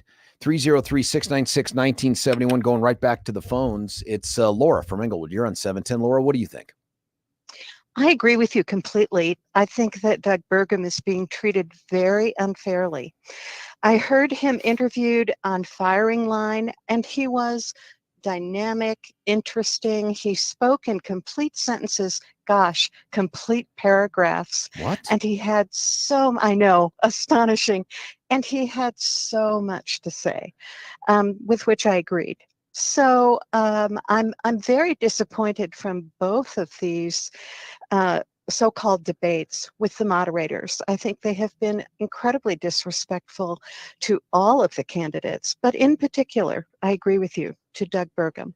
To some extent, Laura, they can't treat it like every single candidate gets the exact same amount of time. That would be almost impossible. And I get why who's polling further ahead in the polls, but it's not like one of them is Trump, right? Like if Trump has 70% support, I'm making this number up, and everybody else is way behind, I don't know that you give everybody else the same amount of time as you give Trump, but all those people on the stage are somewhere between like 2 and 5%. I mean, they're all kind of neck and neck in the polling that's going on. I don't understand why the last debate couldn't have been more focused on how do we amplify some of the other voices. And I don't mean at the expense of the others. God, the talking over them was ridiculous. Do you remember the point, and I've referenced this now a couple of times, where they're asking energy questions of people who come from states that only consume energy, don't produce it.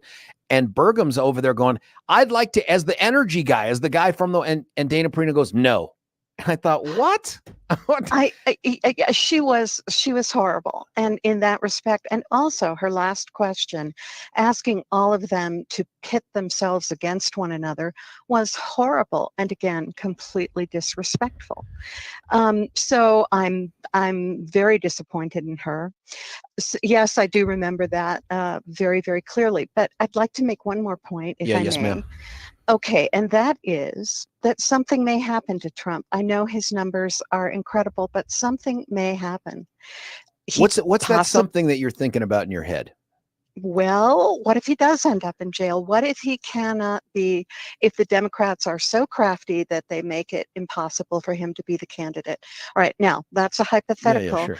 But if that were to happen, then one of the people on stage last night may be our candidate for president.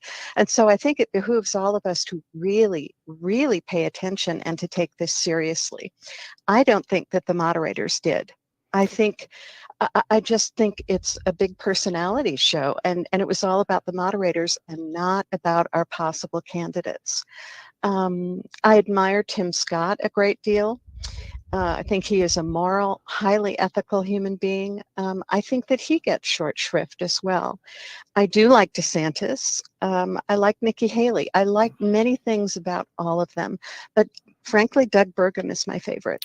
Do you see any path to Doug Burgum winning this thing? Like when I look at Doug Burgum, I think this dude has the background and the chops and all that other stuff. He has no base, right? Like North Dakota has less people in it than this building does right now that we're sitting in. You know what I mean? Like there just isn't a I do. base. How does he go from that great success in North Dakota to the White House? And I ask that also remembering a dude from a state called Arkansas about 30 years ago who pulled it Exactly off. right. Yes, yes, exactly. I was going to say that somehow Clinton did it, and from absolute nowheresville. And so I don't know what the answer is to that, but if we stop looking at polls and paying attention to all of that, and people could all go on firing line or some similar kind of a venue and actually have time to explain their ideas and talk about what they're doing, life would be much, much different. Well, and Laura, I'll say this, you're 100% right. And it won't matter. And you and I know that other than listening to this show and most of the people that are on here do the things that you're talking about, the vast majority of people that get ballots, it may be the very first time they ever see the words Doug and Burgum put together on any piece of paper or ever hear of it. They're just that's not how the electorate votes. It's sad, it's uninformed, but it's also reality. I don't know how he breaks out. I see Doug Burgum as perhaps a great VP pick or a great Secretary of Energy as not the end of a political career, but maybe that next step he has to take to go from North Dakota to the bigger stage. Do you know what I mean? I do. And I think that that is a really good point. There are others in this group with whom I would be very, very happy to engage as my president. So it's all doable. I think it's such a sad statement about the way we elect people. Somebody texted in, Laura is absolutely spot on. So congratulations on that. You're getting some good praise here. Can I ask you my question that is not substantive at all, but I commented on it. Like I think Ron DeSantis on paper and the things he's done and all of that stuff is phenomenal. But his voice and mannerisms are just, they don't feel presidential. And am I wrong in that? Or do you see something in there where you're like, hey, that doesn't bother me at all? Or you know what? There's something there. I know exactly what you mean. And then I also heard you speaking about Ramaswamy. And his particular speech mannerisms. Pronunciation of some words or enunciation of some words. Yeah. Exactly, which are a little off-putting.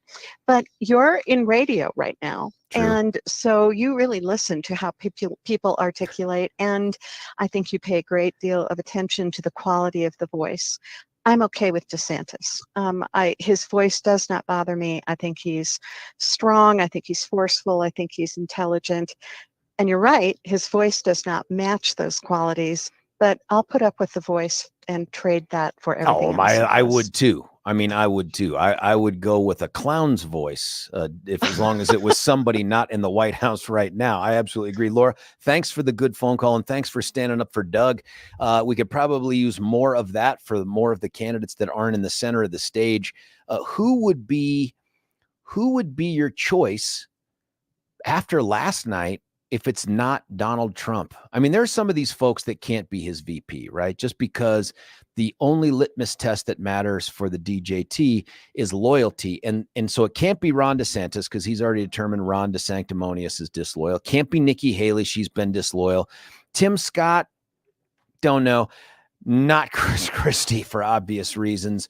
Mike Pence, no, he's out. I mean, the only person maybe on that stage is probably Vivek Ramaswamy. And he has said, I don't want to be vice president, which is what you have to say.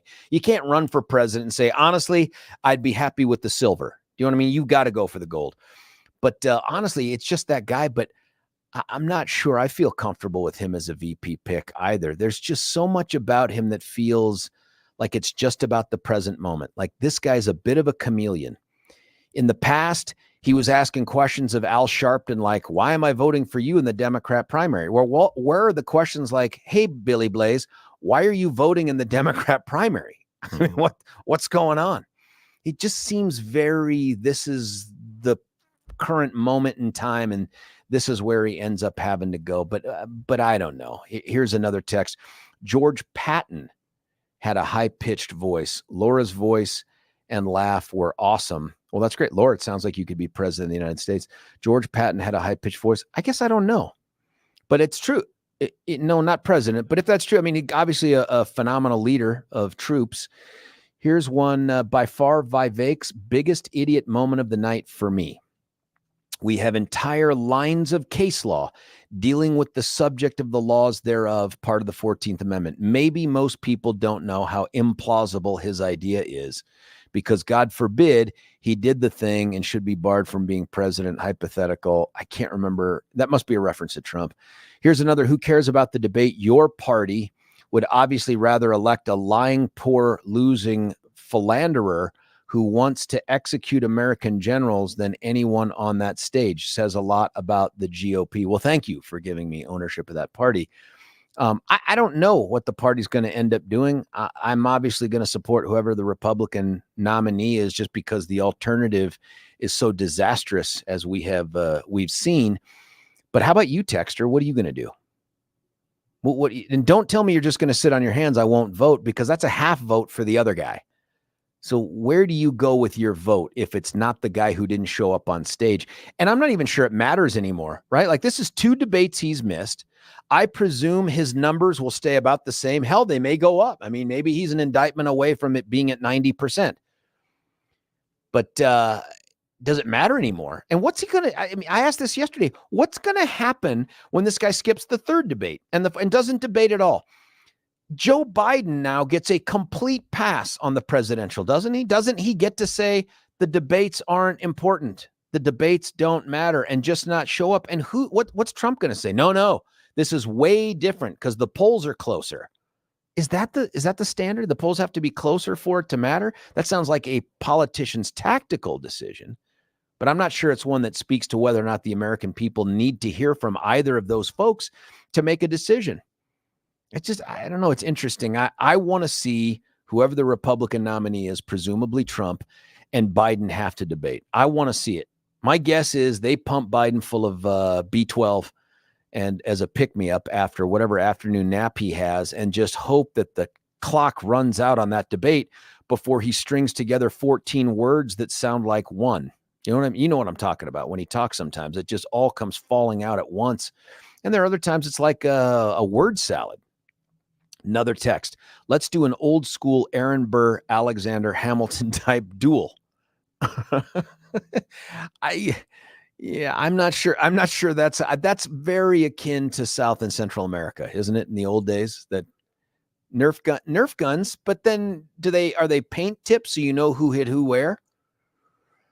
Yeah, do Nerf guns, paint tips, and slow motion cameras, and we do a whole pay-per-view thing on it, and yeah, raise some money for the an axe throw. Maybe some kind of but you have to be on the other end of it. Yeah, exactly. An axe throw. Actually, that is more Viking and brutal than just about anything else you can come up with. It could be a silhouette of the opponent, and you could throw it. Where does it land? Yeah. Like, did you go for the groin shot? And it could be the idea that whatever it lands, then that's your question. You look at some of these folks doing the pitch to throw out, at the beginning of the game, and you begin to realize everyone in the bar is at risk. When they go, did you see Stephen A. from ESPN? Yes, I did. I was hoping you brought that up. Oh, my sweet goodness, man. Dude's a Yankees fan, too. And he threw listen, it's just too much to talk about here because honest to God. I personally find a lot of joy when the people that talk about the sports can't do the sports. Probably never have. Yes. Do you know somehow? It feels like, I don't know, being AG and having never been in the courtroom. Yeah. Oh, no, that's something else. Who would do that, though? Sounds Why would you vote for that? That sounds very, very personal and gratuitous. Forgive me. Here's another text. I was completely turned off by a blue hair union woke candidate and the libertarian that chose to abstain from the lightning round. Who's the blue hair, Joan? Who's the blue hair union woke candidate? Who is that? Who's the blue hair? Only Mike Pence, only Race Bannon has the hair like that. And the libertarian that chose to abstain from the lightning round. What lightning round? I can't get it. Here's one. We could have Dana White can promote it. Axe body spray fight. That's even better.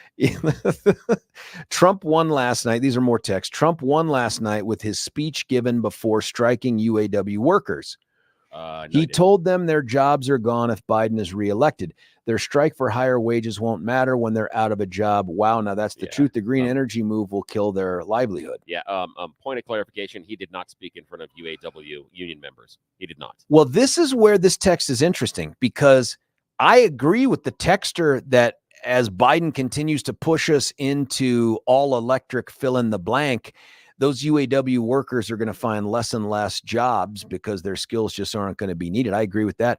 But I also agree. I've read some articles too, Billy, that there were like no UAW workers actually there at his speech, that they were just other big Trump fans, which is notable, but it wasn't UAW folks. Let's walk through this because this is important. Hang on, I'm going to click this. All right. Next caller is ready for you. This is very important because the impression is that Donald Trump went and spoke in front of a number of United Auto Workers union members that are on strike and talked about how he's supporting them. This is important. He went and he spoke at a truck parts manufacturing and supplying company that is a non-union shop. Uh-oh. Nobody in that crowd. They don't like that? No, nobody in that crowd was a UAW member. Despite some of the signs and anything else, there wasn't a single UAW member in that crowd.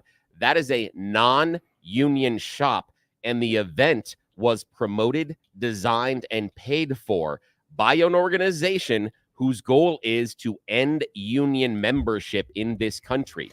When you go to Michigan, that doesn't sound good, during a strike, and you go to a non-union shop sponsored I wonder by why an that is, organization, though. He could have gone. It feels like he could have gone to the UAW guys, and they would have been there. That's a wonderful question. But the issue is, don't assume that all of a sudden now, because of Trump's speech, all the unions behind him, they're actually, from if you read on the ground, the reporting in Michigan, they are super pissed because he showed up during the strike and went to a non-union shop and pretended that he was supporting them. They are very, so very mad at him. UAW had been withholding its endorsement in the presidential race, pending sort of, I think, resolution of this thing.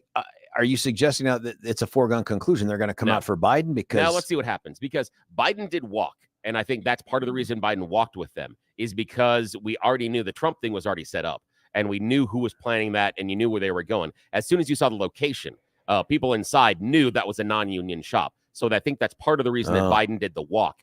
But I think what the end result is going to be whether or not they go ahead and endorse. Although, remember, UAW, the union size in and of itself isn't what it used to be. So just getting that single endorsement doesn't necessarily tilt the part scales. I get is, these men and women were asked to take a benefits haircut when the big automakers were on the ropes. Does that need to be restored? Of course, it probably should have been restored years ago after they got back on their feet. So I can completely wrap my mind around being part of that. But the whole, by the way, we also want a 36% raise and a reduction in work down to a 4-day work week.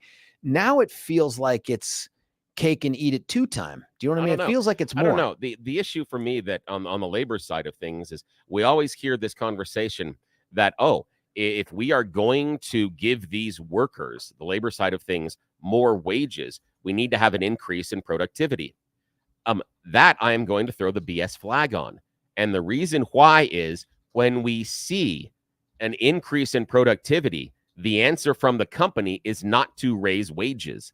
It is the excuse they use to prevent a wage increase.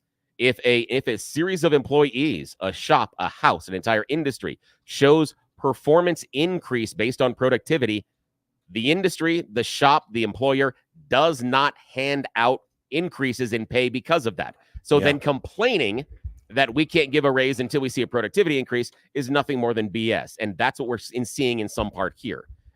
I've got some issues based on the 4-day work week. However, if the 4-day work week are things like, 4 10s, I think you got something. I think 411s, you got something there. Honest to goodness, I think it was a straight up 36-hour work week or 32. I can't remember. I think that's the actual number that came out in their thing. And then again, then if we're looking at that, then we need to talk about where we make that part-time, full-time delineation line, because there are a number of employers that go out there and get people right up to bumping against that nearly full-time line, and then their solution is to go hire more employees because they don't have to invest in the benefits and other packages. So there's a balance there. The one that worries me is the 4-day work week. Some of the other stuff that the UAW is asking for, so far for me, seems above board, but I'm taking the show in a direction we don't need to. So I'm going to go sit in my corner. No, that just, look, I'm glad we had that talk, because that was a way of getting into, I've never seen a president before, at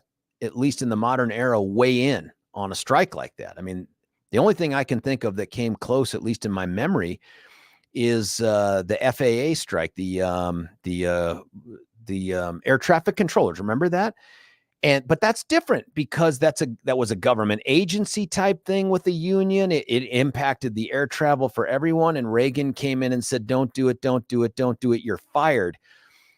But beyond that, usually you don't see a president show up, let alone his political rival show up and try to curry favor with the strikers. Like, you didn't hear either of these guys championing the corporate guys. You know what I mean? It was just different angles approached to try to get the same base. One is, Biden's not your guy because your jobs are all going away when we go to electric vehicles anyway. And Biden's was, I am the most pro-union president in the history of the country. You got to support me through this thing right here. It's just very interesting. I've never seen anything quite like it. And it's kind of an indication, I think, of where the country is at the moment when it comes to corporate salaries and worker benefits and all that other stuff. I mean, maybe this is just telling of where we're at. 303-696-1971. Joan, I am going to get you. I promise you, because I want to hear the answer to the question. But I got to do something like talk about a dude you know well named Dan Kaplis. Dan is out there fighting the good fight on a daily basis. Sometimes he's doing it on the radio, but just about every single day, dude is either in a courtroom or preparing to get inside a courtroom. For many out there in the personal injury world that represent victims of things, they'll take any kind of case for any kind of reason if they think they can attach a dollar value to it. That's not Dan. Others will take every single case and look at it from, can I settle it? Can I settle it quickly? How much can I settle it for? That's also not Dan. He and Bobber look at every case and begin to put it together. And this is important. Prosecutors have to do this all the time. They have to look at it from, what if this ends up in court? How can I put this in the best position to go to court? Because then, much like Mike Pence talked about peace through strength, negotiation through strength, not out of fear and not out of greed and not for any other hasty reason.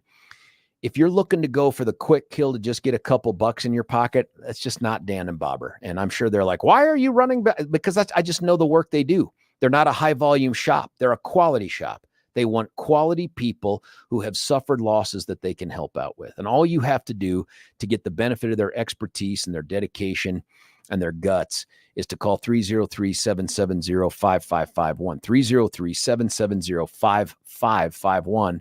You can also check them out online. I've given you the website before. It's dankaplis.com. Kaplis has a C-A-P-L-I-S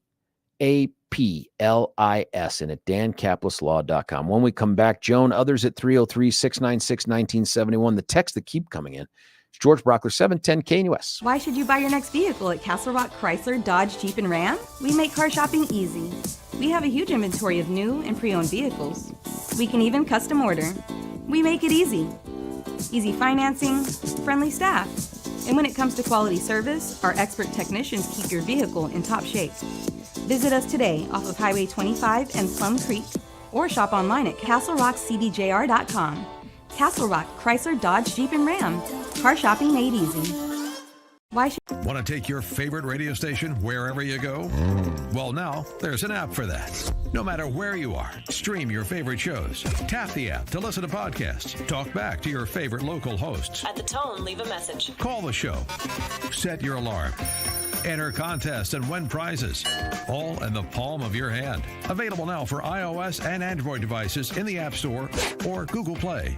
And best of all, it's free. Download today.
George Brauchler back with you here, 710 KNUS, talking about the debate and all the other stuff. Did you, didn't you? What do you think?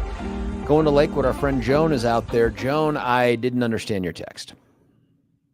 I know that. Well, what? You did it on purpose? No, I didn't go to the debate. Oh. I went instead to a school candidate forum. Oh, my goodness. At Addenbrook Academy. Okay. And it was the Charter School Consortium's forum.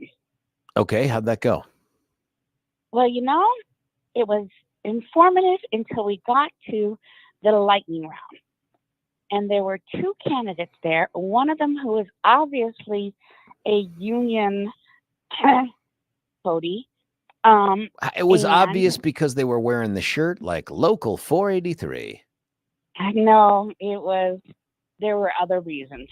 Their background and how they'd done this and how they'd done that. And then they were very woke in their answers. It was all, diversity. And we're here for the students. And it's the most important part is the students. The students are the people we need to care about. And then there was another woman, and I think she had a libertarian bent to her. She just kind of felt like, anyway, she was, so the two of them had decided that in the lightning round, they would abstain. Abstain? Like just not answer any questions? Just not raise their hands and not answer any questions. Huh. Lightning round sounds like you don't volunteer for it, though. They weren't asked directly questions like, what's your answer on blah, blah, blah. What they do is they make statements. They say, so has anybody gotten union money? And then you raise your hand. Huh. And then, so a lightning round is where they make statements and you either agree with them or disagree with them. And these two women had decided to not participate because it's more complicated than that. And anyway, it really got me angry because they weren't participating. And it made me go home and think about how I feel about Trump not participating in the debate. Okay. Interesting. Nice segue. And I think that the not participating in the lightning round with these two women definitely knocked them out, right? And there was another man there, Dr. Wiki, who was really very good, and I'm going to look at him some more. But he's somebody that I honestly think might be good. Who do you think might be good? Dr. Thomas Wiki. Oh, for school board. Well, hold on. Get back to the Trump thing. What does it make you think about the Trump thing? Well, it makes me think that I'm going to have to call the Trump people. Do it. And because, I have influence. I have influence. I presumed that you would have the DJT on your phone on speed dial. You're right. He listens to me just like you listen to me. No. If people think we get Republican talking points every morning, Billy and I get Joan talking points every morning. Joan, can I ask you, did you decide whether or not you were going to watch this second debate? And if you haven't now, are you going to watch it in the future, or do you feel like maybe I don't care?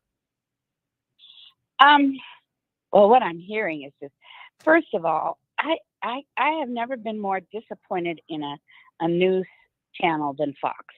Oh, what happened? Well, they've just been going downhill.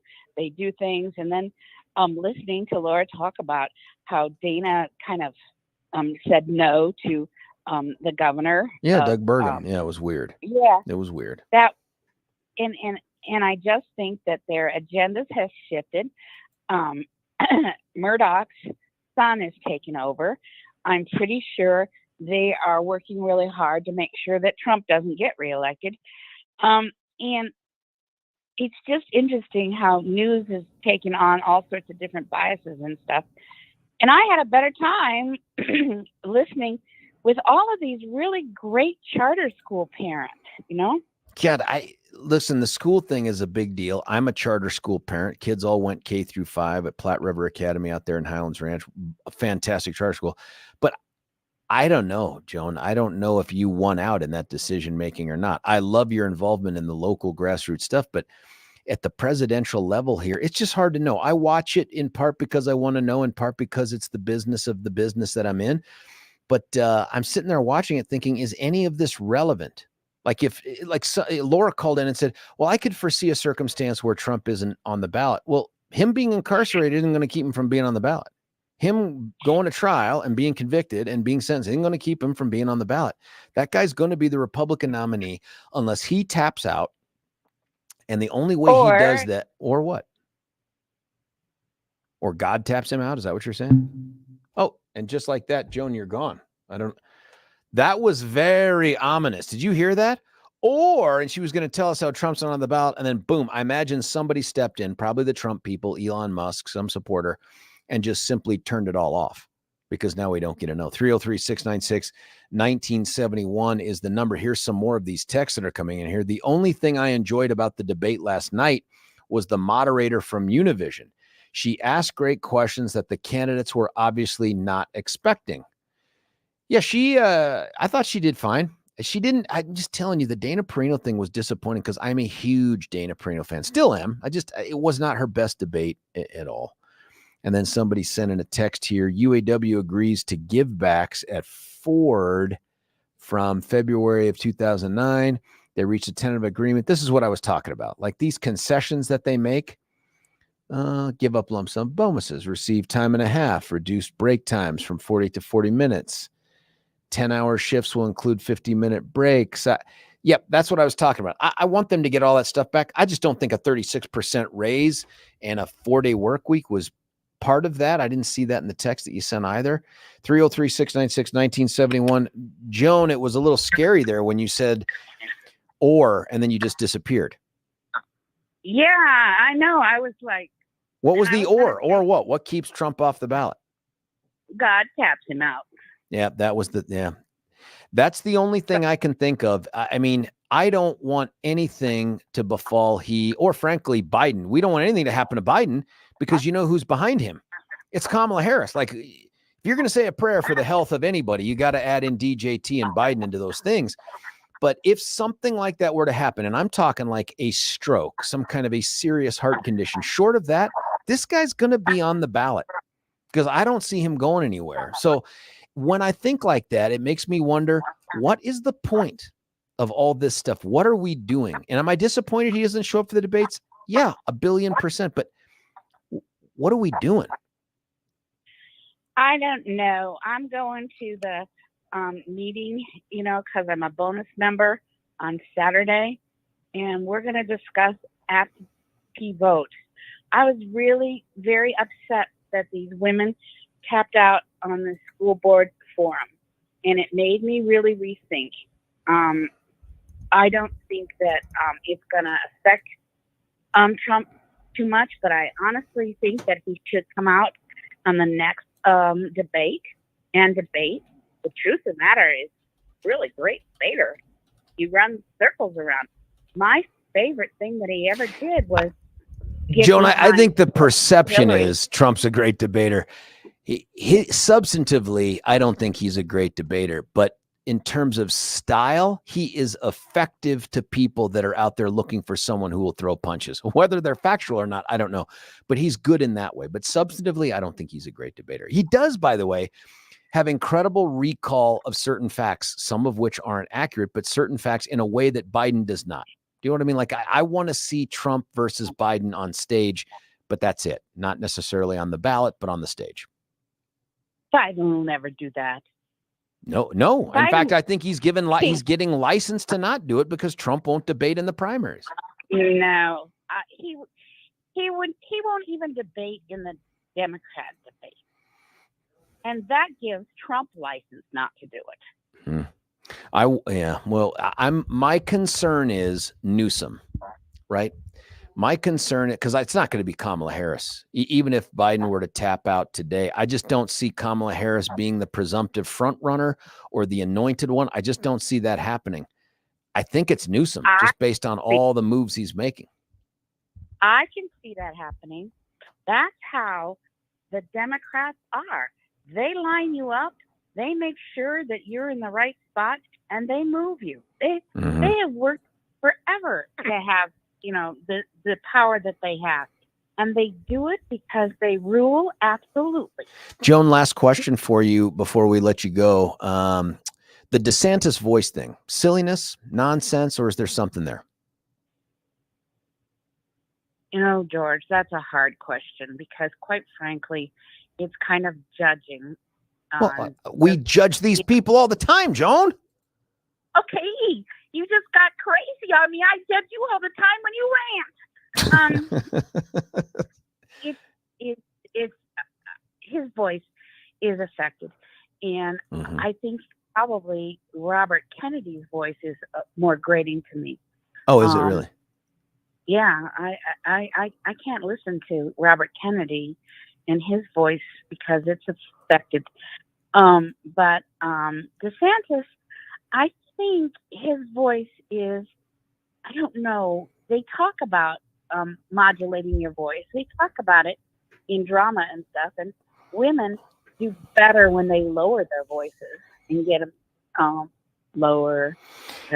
Yes, except when you get to, and Joan, by the way, thank you for the call and the clarification. You had stumped me with the text, and thanks for pointing out the little the ranty thing there that I had going on. But unless you go Brenda Vaccaro, right? Like Brenda Vaccaro, if you remember that, I think it was Smoker's voice or something, but she sounded a lot more like Marge's sisters on The Simpsons towards the end there. And if she's still with us, forgive me, Brenda, wherever you're at. But she had that, it was like that time at the beach when your uncle, it was like that sound. I don't think that's very helpful either. Someone texted in and said, oh, so a woman can't be president because of the voice thing. I'm not saying that at all. I think Nikki Haley could be president. I think she'd be a fantastic president, by the way. She strikes me as an Iron Lady type president. Do you know what I mean? Like, I think she would do a fantastic job. But I think the voice thing is different for women. I think if she had that, what was her name? The comedian on Saturday Night Live, Jackson, blonde lady from back in the 80s. And she talks like this. Victoria Jackson. If she had Victoria Jackson voice, yeah, that's a problem. So I think it's different for women. But honestly, the DeSantis one, and again, I am a fan. Dude served in the military. He deployed. Jag guy, I like that. He's been a fantastic governor, but there's just something about the head shake and the little hand point and that voice that he had. I'm making it off to be worse than it is, but nonetheless, listen, stick around here. We're going to get to the calls. Rob, I promise I'll get to you. The other texts that are coming in here, some that say I'm right, some that say I'm wrong. Just sounds like another day at the office. Another day at the office might include a great deal of pain for you, by the way. And I want to tell you about our friends at QC Kinetics that can make that pain go away. You only have a handful of options when the joints go bad. And they could go bad from an old injury. They could go bad from a new injury. If you have not yet gone under the knife and had like knee replacement surgery or scope, if you have stuff like that done, maybe QC Kinetics is a bridge too far. But I'm telling you, if you are dealing with just simple aches and pains that are chronic, that means long lasting, they're not going away. And the only offers you get from modern medicine are 1, steroids, 2, pain pills, God forbid, 3, cut you open, expose you to infection and a long downtime. You might feel like it's not worth it. I'll just suck it up. I'm an American. I'm just going to suck it up and move on. QC Kinetics gives you another option, and it's the one you need to explore by going to qckinetics.com. And that's an option to use you to fix you through regenerative medicine. They put a needle in, they take some stuff out, they put it in another place. Presto, poofo, boomo, you start getting relief and you're back on your feet as soon as you get done with the procedure. Why wouldn't you call to have that conversation? Ask every single question you can think of. Try to stump QC Kinetics medical health professionals that are right here local. 303-900-8986, 303-900-8986, 303-900-8986. You can check them out at qckinetics.com. That's the letter Q, the letter C. Kinetics begins with a K, ends with an N. qckinetics.com. When we come back, Rob, the other texts, you and me, George Brauchler, 710 KNUS.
George Brauchler back with you here, 710 KNUS, going right back to the phone lines. It's Rob from Lakewood. You're on 710. Rob, what do you think?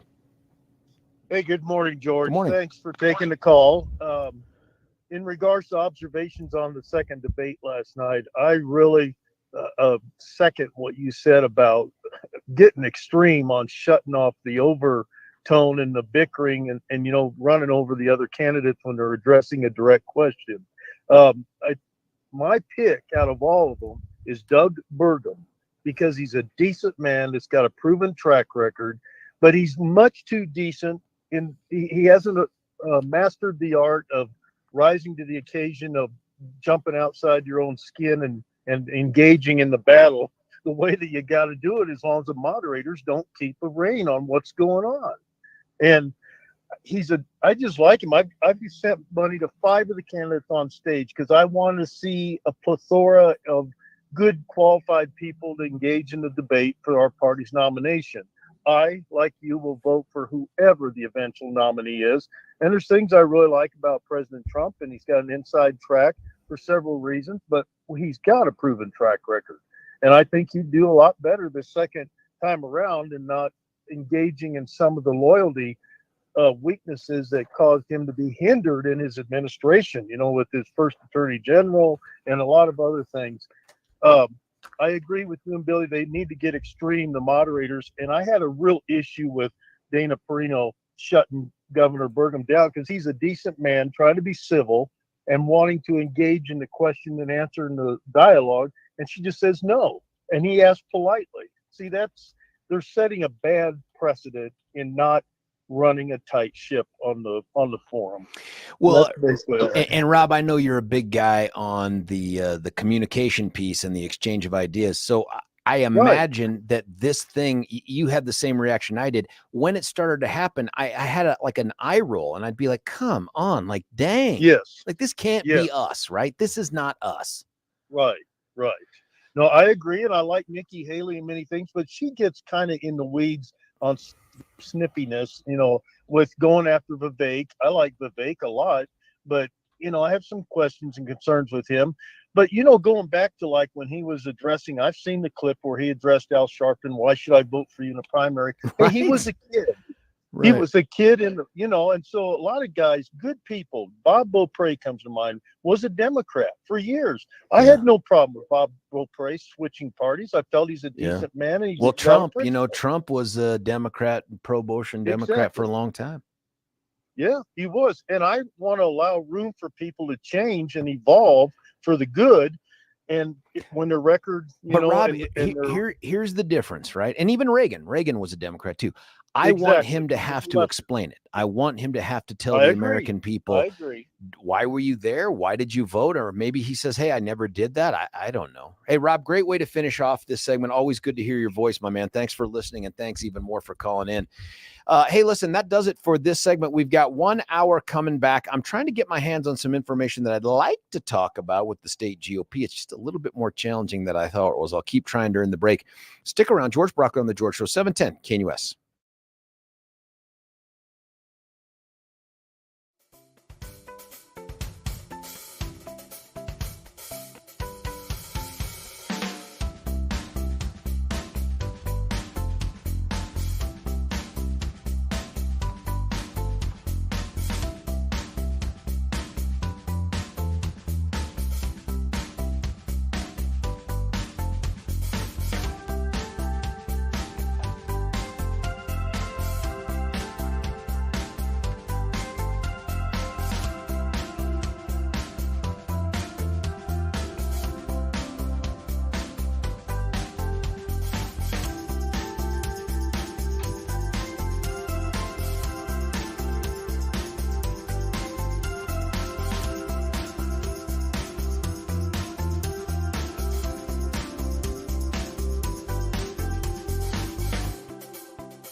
George Brauchler back with you here. Final hour of the show before we're replaced by Charlie Kirk at 10. At 11, it goes DP, the Dennis Prager man.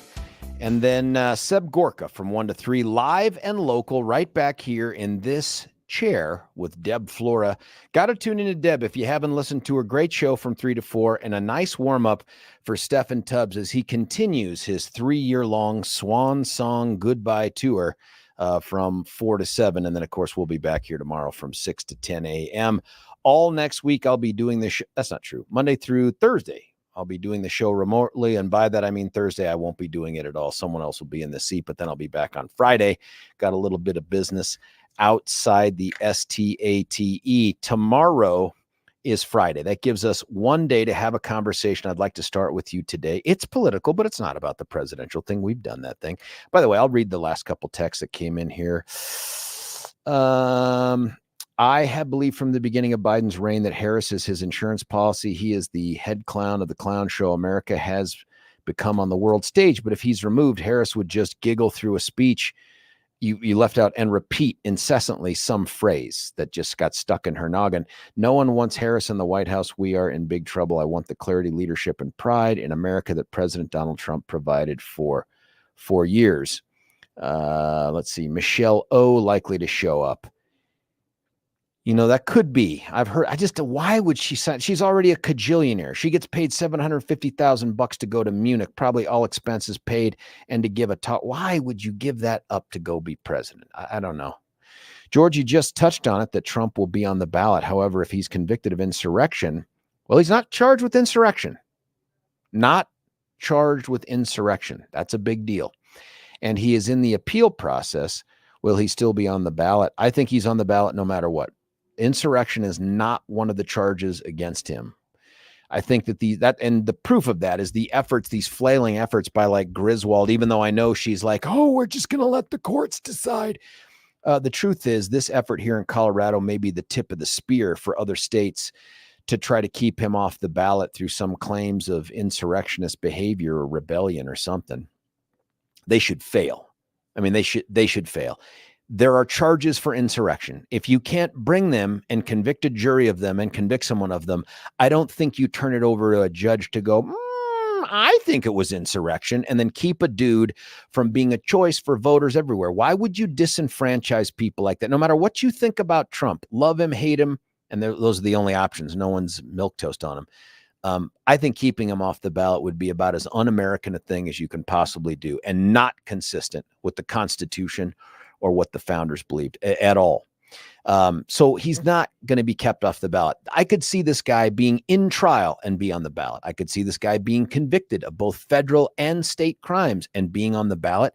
I could see him facing sentencing or being sentenced to prison and still be on the ballot and electable. I don't see anything that is taking place right now in either of those two federal courts or Manhattan or Fulton County, that's Atlanta, that could derail his candidacy for president of the United States. I just don't see it.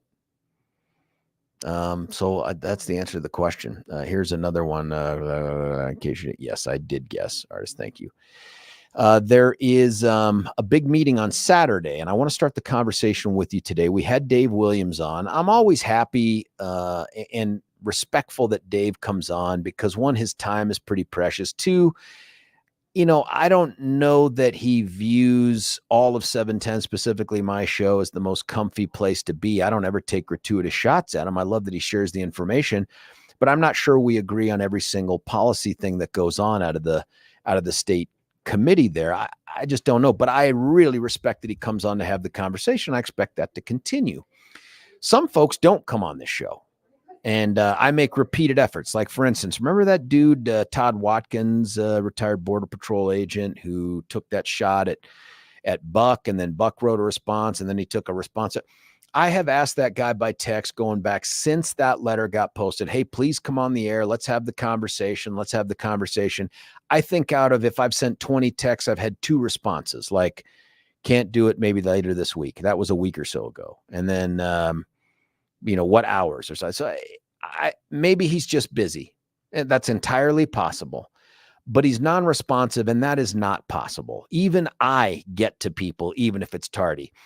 But I don't get why you won't have the conversation, because these issues are not, look, this hit and run approach to politics where I'm just going to put something out on social media and then I'll only talk to the people that agree with me about it. That just doesn't seem like a good way to govern a party, let alone to govern a state or a country. So here's what we've got going on this Saturday. And I asked Joan for some clarification, and she told me that at the Rock Church in Castle Rock, which I think is where the last one was, at 9 a.m., there is another meeting, the September 2023 meeting, last day of the month, and they're going to consider, how do we get out of this primary? There is still this great concern amongst a core group of Republicans that they're willing to do anything to keep unaffiliateds from weighing in on their candidates. And when we had Dave Williams on recently, within the last couple of weeks, he said, we do have alternative plans. The details really quite aren't on there yet. The meat's not on the bones, but we've got the bones. And the bones are, the two options are, one, we will just have every Republican nominee for every office, really anyone going to be on the ballot has to come out of the assembly. Has to. That means no more petitioning on the ballot. You just cannot petition on the ballot. You have to go through the assembly, which would disenfranchise, I think statewide, somewhere around a couple million Republicans. But in each jurisdiction, it would disenfranchise a number of Republicans who just simply can't go through the arduous process of making it to an assembly. The other alternative, which wouldn't disenfranchise them to the same extent, but raises its own questions, is, hey, we're going to go by an electronic voting system. Think about that, by the way. In light of all of the debate, discussion, the scrutiny, the skepticism over machines and electronic voting, we're talking about doing electronic voting. So what I really think is going to happen, what I really think the goal of this group, Dave included, respectfully, is they want to return the Republican Party to the past. And that is, they want only assembly goers, only the hardest core of the hardcore grassroots conservatives who can figure out a way to take a night off on a Tuesday and maybe a night off for a county assembly, maybe another day or a night off for the state assembly and some congressional and some DA assemblies. Only those folks will get to weigh in on who the nominee is, with the belief that that will generate a purer, more conservative, probably more Trump-loving Republican. And that's who Colorado voters will support. That's the theory. But you have to get out of the primary first. So Saturday at the Rock at 9 a.m. is the next, maybe the last possible effort to get this done in the short term. So I'm holding in my hands right now the proposed rules for the conduct of the September 2023 meeting of the Colorado Republican State Central Committee. And the meeting rule that I want to talk about is number 9. It appears on page 2 of this. If you have the ability to get it because you're on the GOP distro list, or I don't know, you can get Dave to email it to you or someone from the party. This is what it says. Meeting rule 9. For the purpose of any vote taken pursuant to CRS, Colorado Revised Statute 1-4-702, where, quote, total membership is considered. Stop right there. That's key, because remember, the standard is you have to get 75%. It's a huge, perhaps, almost insurmountable level of the total participants. You have to get 75% of that vote to withdraw from the primary. That's a huge number, huge number. This is what it says. When you're going to, where total membership is considered, voting members, that's in quotes, of the Colorado Republican State Central Committee. So this would be how we determine what total membership is. Per Article 4, Section A of the CRC bylaws, shall consist solely of the voting members present, and presence is defined as in person or by proxy, provided that the vote taken pursuant to 1-4-702 was mentioned in the official call. You can't just surprise the group with this because you want to get maximum turnout, or at least the opportunity for maximum turnout.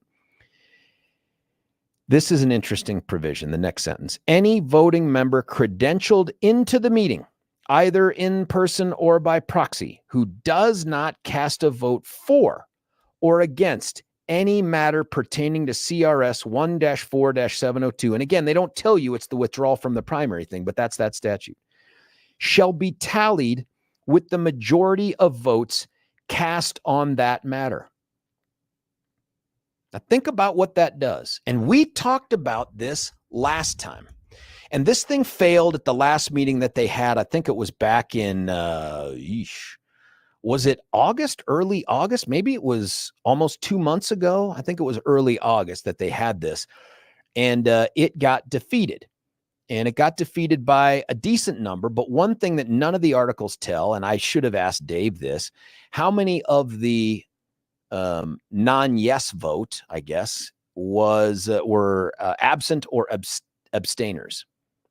So this rule right here, this rule number 9, seeks to whittle down the number of people that can participate, or I'm sorry, whose votes will be counted in the decision to whether or not to withdraw. So that will lower the number to hit that 75%. And on top of that, it will take any abstentions and treat them as if they voted for whoever the majority side was, which will also increase the number of votes. It's very interesting. On the one hand, when the state statute, and this was done, by the way, by vote of the people of the state of Colorado. This wasn't just the libs passing a statute that made this happen. We voted on this, folks. We voted this primary process in and how to withdraw from it. That 75% provision says total membership, and that's been the Achilles heel of this effort up till now, is that 75% is such a big hurdle. And oh, by the way, if people don't show up, that's not a vote to get out of the primary. If someone shows up and abstains, that's not a vote to get out of the primary. And the argument from the side that wants to make it just a handful of Republicans voting for all of our party's nominees has been, it's not fair to count them as no votes. You're not counting them as no votes, not technically, maybe practically, but that's true of every other election as well, right? So in this particular case, you have to achieve 75% voting to do something. And if you can't get 75% to vote to do something, which includes people who say, I don't know what to do, then you fail. It's not treating it as a no vote. It's just not treating it as a yes vote. And so what they've done is to say, here's how we're going to pull this off. One, we're going to shrink down the number of total members present by counting only those people who are physically there or who have thrown their proxies in. So we're going to whittle down all those people that were no-shows in the past, that were counted against us, that just weren't counted as for us. They're gone. We don't count them anymore. So we need a smaller number to get to 75%. And oh, by the way, if you show up and abstain, we're going to treat your vote like a vote for the majority. So if I don't know the universe of total numbers of votes out there, but let's say you just had 50 people that showed up, they listened to the debate and they're like, geez, I don't want to vote for it, but I don't want to vote against it either. I can see both sides. I'm just not convinced to vote one way or the other. Well, if the majority says, yes, we want to withdraw, your vote gets treated like you voted yes. If the majority is no, your vote gets treated like it's a no. That to me does not seem to be consistent with our Democrat values, our Republic values. Where else does that happen? Now, I had asked in the past, it's a different process than they tried before. Remember, before it was going to be anybody who didn't show up, or was going to be treated as a yes vote. That sounded crazy too. But to say your vote will be treated like it goes with the majority purely for the purposes of achieving whatever this arbitrary number is, and 75% is arbitrary, but it's in the law. That to me doesn't also seem right. If it's my vote and my vote is mine to do with, I'm elected to the state central committee, and everybody there, I think, well, not everybody, but just about everybody is an elected person from the party to be in the state central committee. I used to be there. And I decide I'm not convinced to vote for it. I don't want to vote against it.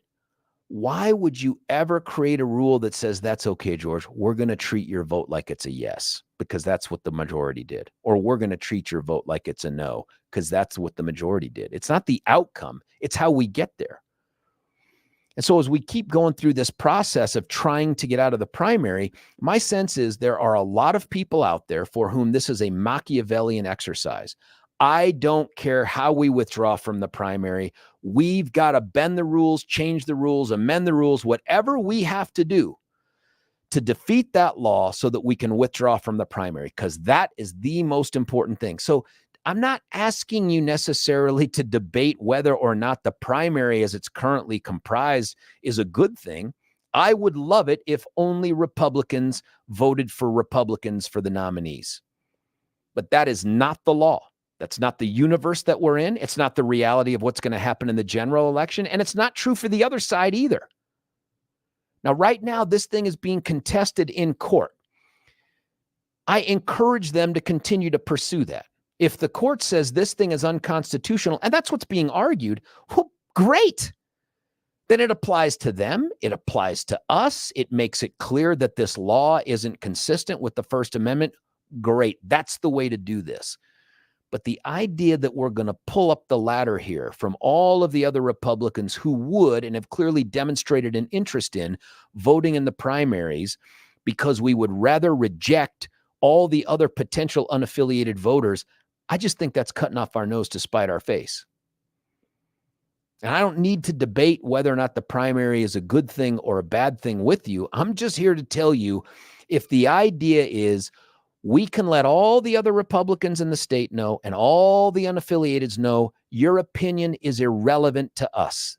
This handful of hardcore committed conservative Republicans will generate the nominee just like we did in the 70s and 80s, and then we'll let you know who it is, and then we'll encourage you to vote for them. That's a winning combination in 2023 and 2024? Really? Maybe in Republican strongholds it won't matter. But where it's a close call, is that the way to do it? If you're an unaffiliated voter and you want to participate in who the people are that are going to be on the ballot, and one party has said, don't care about your opinion right now, but look us up in the general. And the other party says, please, please weigh in. Tell us what you think. What are you going to do? I don't know. But this process concerns me because it's an attempt to defeat a law they disagree with. And the way they're going to do it is to treat your vote in a way that I don't know of any other election that does it. I just don't know of any other election that says we'll give your non-vote an affirmative or your non-vote a no, just because that's what the majority says. It's just craziness. 303-696-1971. I want to know what you think about this. And frankly, you know who I want to hear from?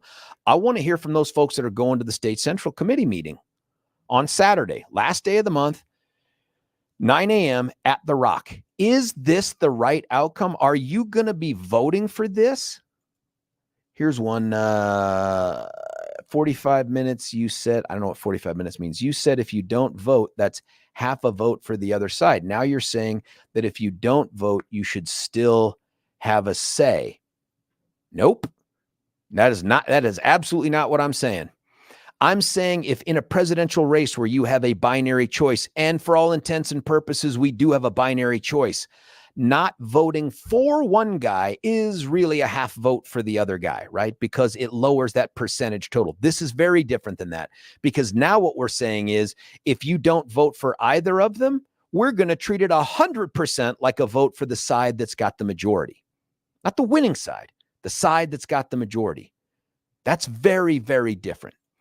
Here's another, Joan says, laugh out loud, George. I've been getting texts asking why I reminded you about the meeting. Please tell your listeners that I provided you with this talking point. What? I asked Joan when and where the meeting was because I want to tell listeners so we get maximum turnout. Joan, I'm concerned that maybe the people that are texting you are people that are saying, why did you tell George this? Because now he's going to talk about it and people will show up and not do what we want them to do. I hope that's not what it is. Here's George. I appreciate you taking the time to answer the insurrection question. I've never heard it addressed.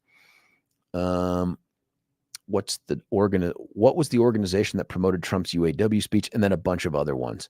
Listen, 303-696-1971 is our number. This is also Jones. So the caucus system that worked for over 100 years was just awful, and you can't support something that worked in the past. Joan, I'll be honest with you. The other things that worked in the past are things like horse and buggy. Do you know what I mean? Like rising and going to bed with the sun because other than candles, you had no way to light the universe. Those are all things that are true too. But to the extent that since the caucus system, we've been able to expand Republican participation in who gets to be the standard bearer for Republicans, I am 100% in favor of that.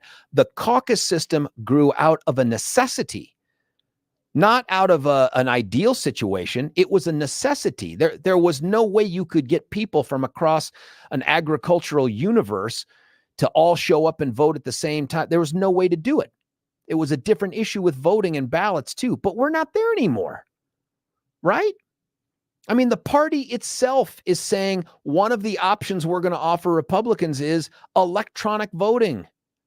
So, Joan, this isn't about, hey, let's go back to the caucus system because it worked so great before. I think part of the problem with the analysis, with that kind of analysis is, well, it worked in the past because we were able to get Republicans elected. Folks, it is a different Colorado. The last 10 to 15 years has seen Colorado fundamentally change demographically. That's not me saying it. That's the state demographer saying it.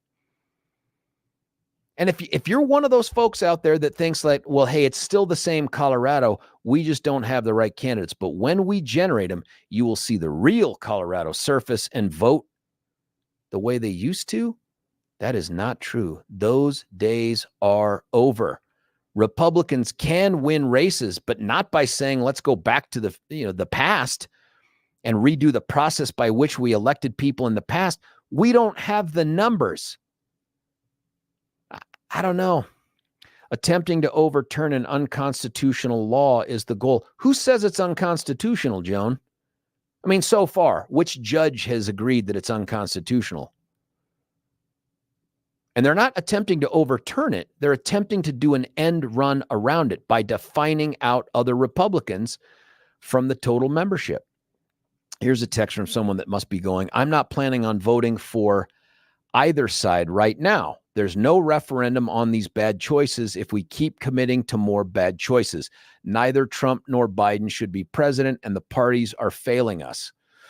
Well, for a moment there, I thought you were talking about, the opt-out rules that are going to take place on Saturday, but you're talking about the presidency. What would it be like if you were told, hey, I don't want to vote for Trump or Biden, but whoever wins the majority, my vote will be counted for them? What if your vote had been counted for Biden last year and you abstained? You just, last time, like, I'm not a big Trump person, but I'm definitely not going to vote for Biden. And then you found out, oh my God, Biden got the majority of the popular vote. He gets my vote too. I mean, that'd be crazy. We'd say that's not real. That's not real support. And that's the purpose of the law. You must have 75% support. Treating someone's non-vote as support is fake. It's not American. We have not explained in 2000 we were a totally red state. We were not a totally red state in 2000. Joan, that's just not true. That's just the last period of time in the last 50 years that we had a Republican governor. Our problems winning the governorship, that's a statewide race, by the way, long predate Bill Owens leaving office. Remember Romer, 3 terms, Lamb before that? We have been in a desert when it comes to the governor's office forever, other than Bill Owens. That's a reflection of the state as well. And that's before all the Californians and the marijuana-seeking voters showed up in the state of Colorado and the other changes. In California, the law was ruled unconstitutional. Well, not our law. Maybe a law like it, but why don't we wait to see what the judges do here? Let's see if the judge rules it unconstitutional. If so, you've got my full support and my full attention. And by the way, my answer would be you have got to spend the money to put together a primary where every single Republican gets a ballot and has the chance to vote. Not every single Republican can compete over a 2 or 3 day baton death march of politics to get themselves to an assembly with a handful of other people. Come on. Here's one, gaslighting me to vote for one of the 2 failing parties. Nope. I don't know what that means. I don't know how it's gaslighting. I'm not sure what's going on there. 303-696-1971 is the number. You can call in to explain that if you so choose. I just don't know the answer. Before we cut away for a break, though, I want to tell you about Mitch Flory with The Art of Granite. Mitch is one of those, I want to say that he's common, but that would be a reference to the past. More and more, Mitch is a rare kind of American businessman who wins over business, not because he's got gimmicks, but because he's got the skills, the experience, and the commitment to customer service that you just don't get anymore, that you used to find as pretty common with American businessmen. And what's really unique about him is didn't start off life as an American, came over here from communist-controlled Romania, became an American the legal way, thank you, Mitch, started a family, started a business, and he puts his hand in your hand, looks you in the eye, promises to do great work, shows you a fantastic selection that no one else has at his showroom down there at Colfax and 6th-ish. And then he says, you know what I'm going to do for you? Wholesale prices. I'm not going to mark it up. I'm going to give you what I get. And oh, by the way, to further encourage you to put my money where my mouth is, you get that kitchen countertop package. I'll throw in the bathroom countertop for free, or maybe even the basement one if you're just doing the basement. But if you're just doing one room, I'll throw in the sink for free. This guy will sweeten the pot because he knows that you are interested in getting the best bang for your buck. And he's the guy that can make that happen. All you have to do to start your process of hooking up with Mitch is to go to the website, theartofgranite.com, theartofgranite.com, or give him a call on his cell phone at 303-386-5919, 303-386-5919.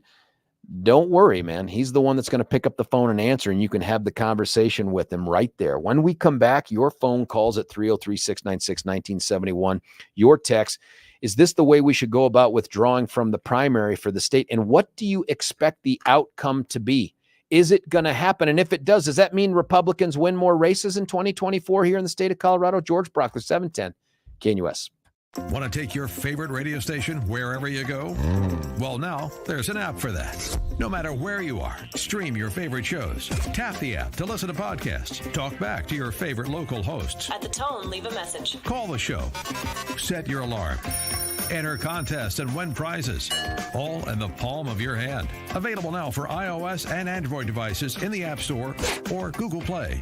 And best of all, it's free. Download today. Want to take your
George Brauchler back with you here, 710 KNUS, talking to you about the rule change that's being proposed for Saturday, and really a concerted and repeated effort to try to withdraw us from the open primary. I'm no fan, by the way. I am no fan of inviting people who don't want to wear the jersey into a decision by the team about who the team captain should be.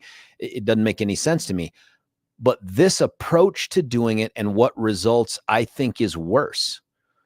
Somebody texted in here, and I appreciate this. They took a screenshot of probably, I don't know, some Ballotpedia page or something, but they said way before Trump, the Dan Mays, Tom Tancredo fiasco under Dick Wadhams in 2010 is what changed the Republican Party. One, how is that Dick Wadhams' fault? And if you'll remember, 2010 was years before we moved to the open primary. Years. This was the product of the caucus and assembly system.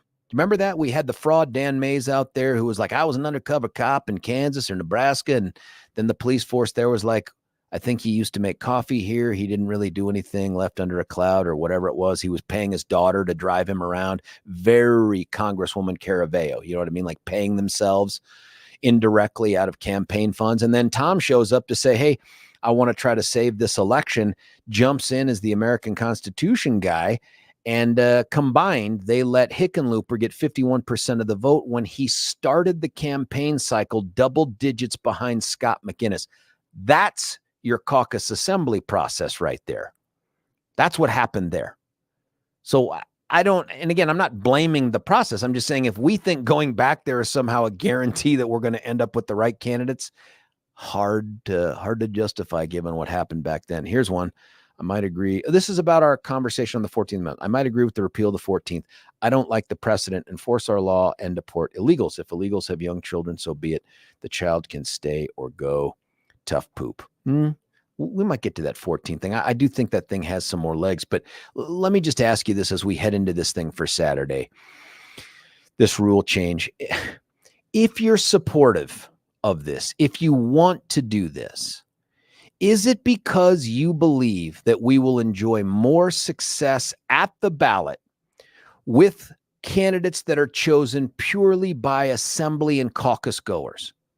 And if you're sitting there right now looking at the phone or the computer or the radio saying, yes, that's it right there, then call in and explain it to me. Because I don't see Colorado's electorate that way. And I don't think we've experienced that. And this idea that, well, the reason we haven't experienced it is we just haven't had the right conservative candidates up there. Explain Heidi Ganahl to me. Heidi's a conservative, lifelong conservative. Heidi's been in the fight for a long time. What did she do wrong? Because the alternative was Greg Lopez. Now, I like Greg as a person, but are you telling me Greg Lopez would have beaten Jared Polis? How about AG? We had John Kellner. Tell me who's going to be better as a Republican nominee for attorney general than John Kellner. Certainly not the unlicensed attorney, the guy that wasn't even a licensed attorney in Colorado, not even a Republican. What was his name? Something Stanley or Stanley something or other. That guy. What you telling me someone else was going to do better than John? Who? And for the U.S. Senate, I get it, man. That's the one I hear the most from people for. Joe O'Dea. Can't be Joe O'Dea was awful because Joe O'Dea took the position that he wanted to codify Roe versus Wade, and he was a squish, and he's not a Republican. And do you really think we'd have done better with Ron Hanks? Honest to God, are you telling me you think Ron Hanks would have generated more money, more buzz, more turnout, and a better outcome against Michael Bennet? Really?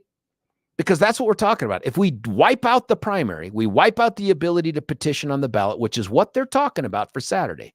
No candidates can petition on the ballot. You must go through the primary process through the assembly. That's our primary process. You must go through the caucus and assembly process. Are we going to get better candidates? Why do you think that? Because if you can appeal to the core grassroots conservatives that have the time and ability to get to these things, then you're going to be more appealing to the broader Colorado electorate. I can't get my brain there. We've had great candidates that have made it to the ballot through the assembly. We've had great candidates who have made it to the ballot through the petition process. I don't understand. Here's someone texting in about the Heidi thing. Furries in school. She gave them a scandal to run with, even though it was dumb. Her strategist sucked. Well, there's that. But that part doesn't get cured by making somebody just go through the assembly, which, by the way, Heidi did go through the assembly. And George, just as a reminder, that story was universally accepted across many conservative candidates and conservative media outlets. That was accepted as true, even though nobody was able to point to a single litter box being used in a single classroom anywhere in the country. It ran from state to state to state with the rumors, and many people that were candidates in Colorado played to that. So if we're going to get more conservative candidates, they're going to push back against that. Yeah, but that is less important in terms of the outcome than the fact that Heidi did go through the assembly. Yeah, Heidi was there. Yeah. But even had she not had the kitty litter thing, whatever it was, she's not beating Polis. Not in this state with his money, his infrastructure. That wasn't going to happen. And not with his makeover.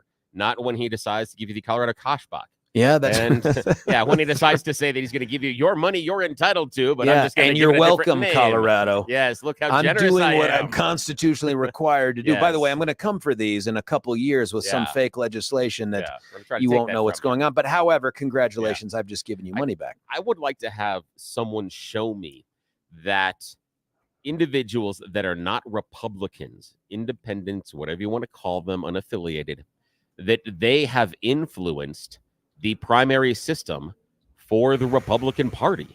I need to see that number, that these unaffiliateds are voting in such a number that they are changing the results of the Colorado primary system, because I feel that this is a solution that is in search of a problem.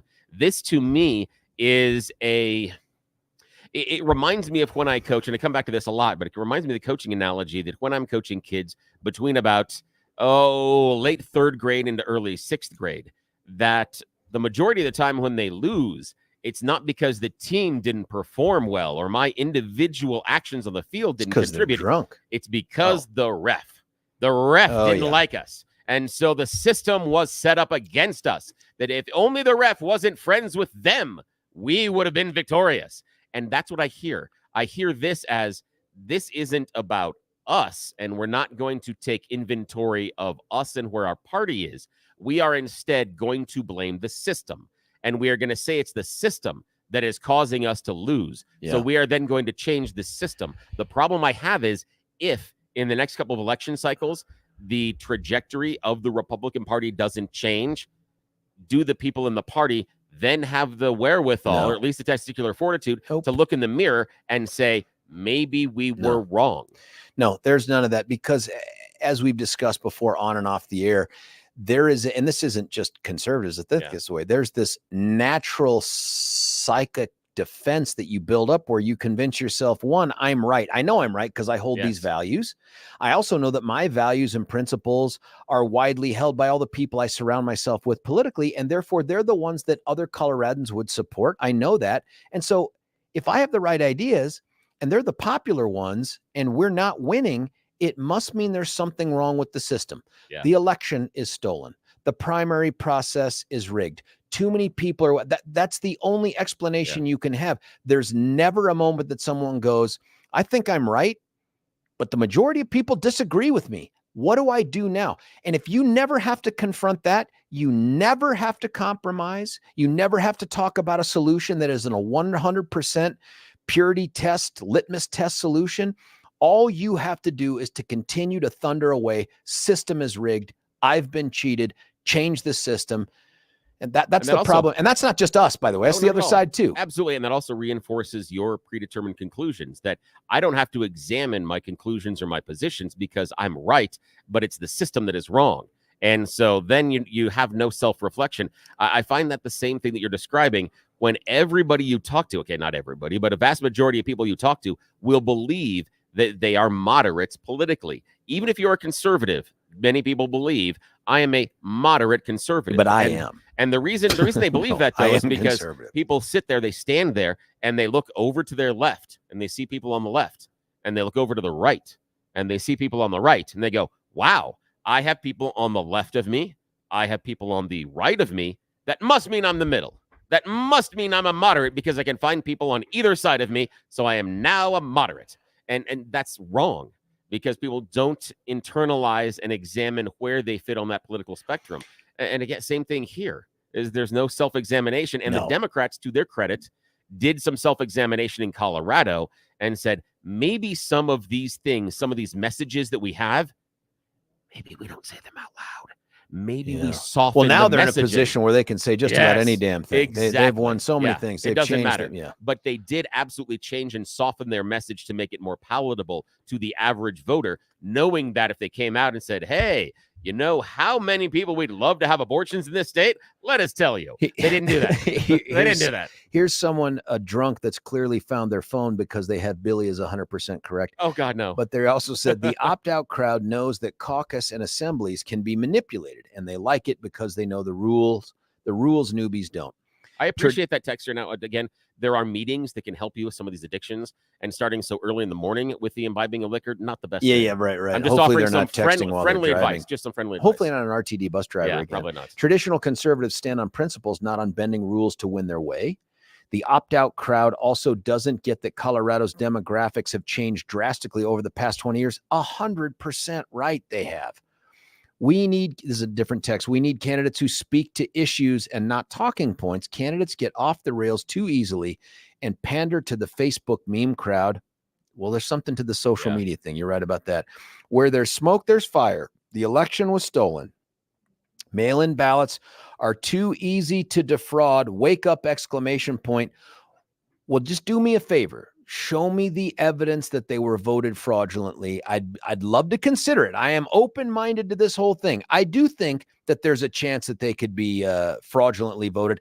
I'm still looking for the evidence of it. So, and just as a side reminder, director and producer of 2000 Mules, who was on this very station, was asked maybe for the last time by Mr. Brauchler directly, do you have a single fraudulent vote that you can point to inside of your movie? A single fake or fraudulent that ballot wasn't the will of the person who cast the ballot. And he said no. He said no. So before we say that these mail-in ballots are fraudulent and can be easily manipulated, you're gonna have to show it, because we had more than 250 audits in this past election cycle. I believe they're susceptible. I believe it could happen. Absolutely, I just need to see that it happened, so we know how to address it and keep it from happening. And we also have to assume that the people that are designing the system don't think about, how could someone try to manipulate this? It's just like all the people that called us about, do you know how easy it is to hack into the voting machines? By the way, when you the people that made the machines didn't think about,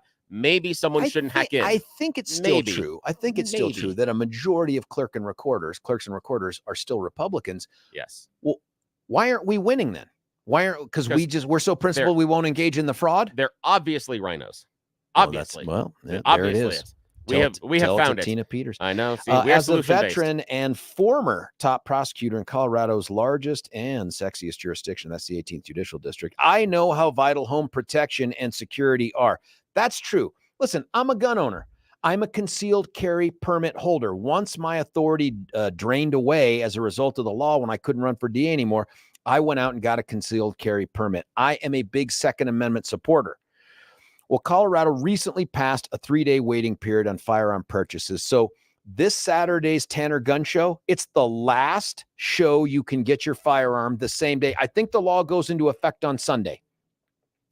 You can still get it with a 1-hour background check. No need to panic. It's all there, right? The new and hard to find used guns, knives, ammo, AR accessories, hunting supplies, concealed carry classes. They have it all. Prices up to 30% off of what you get from the big box stores.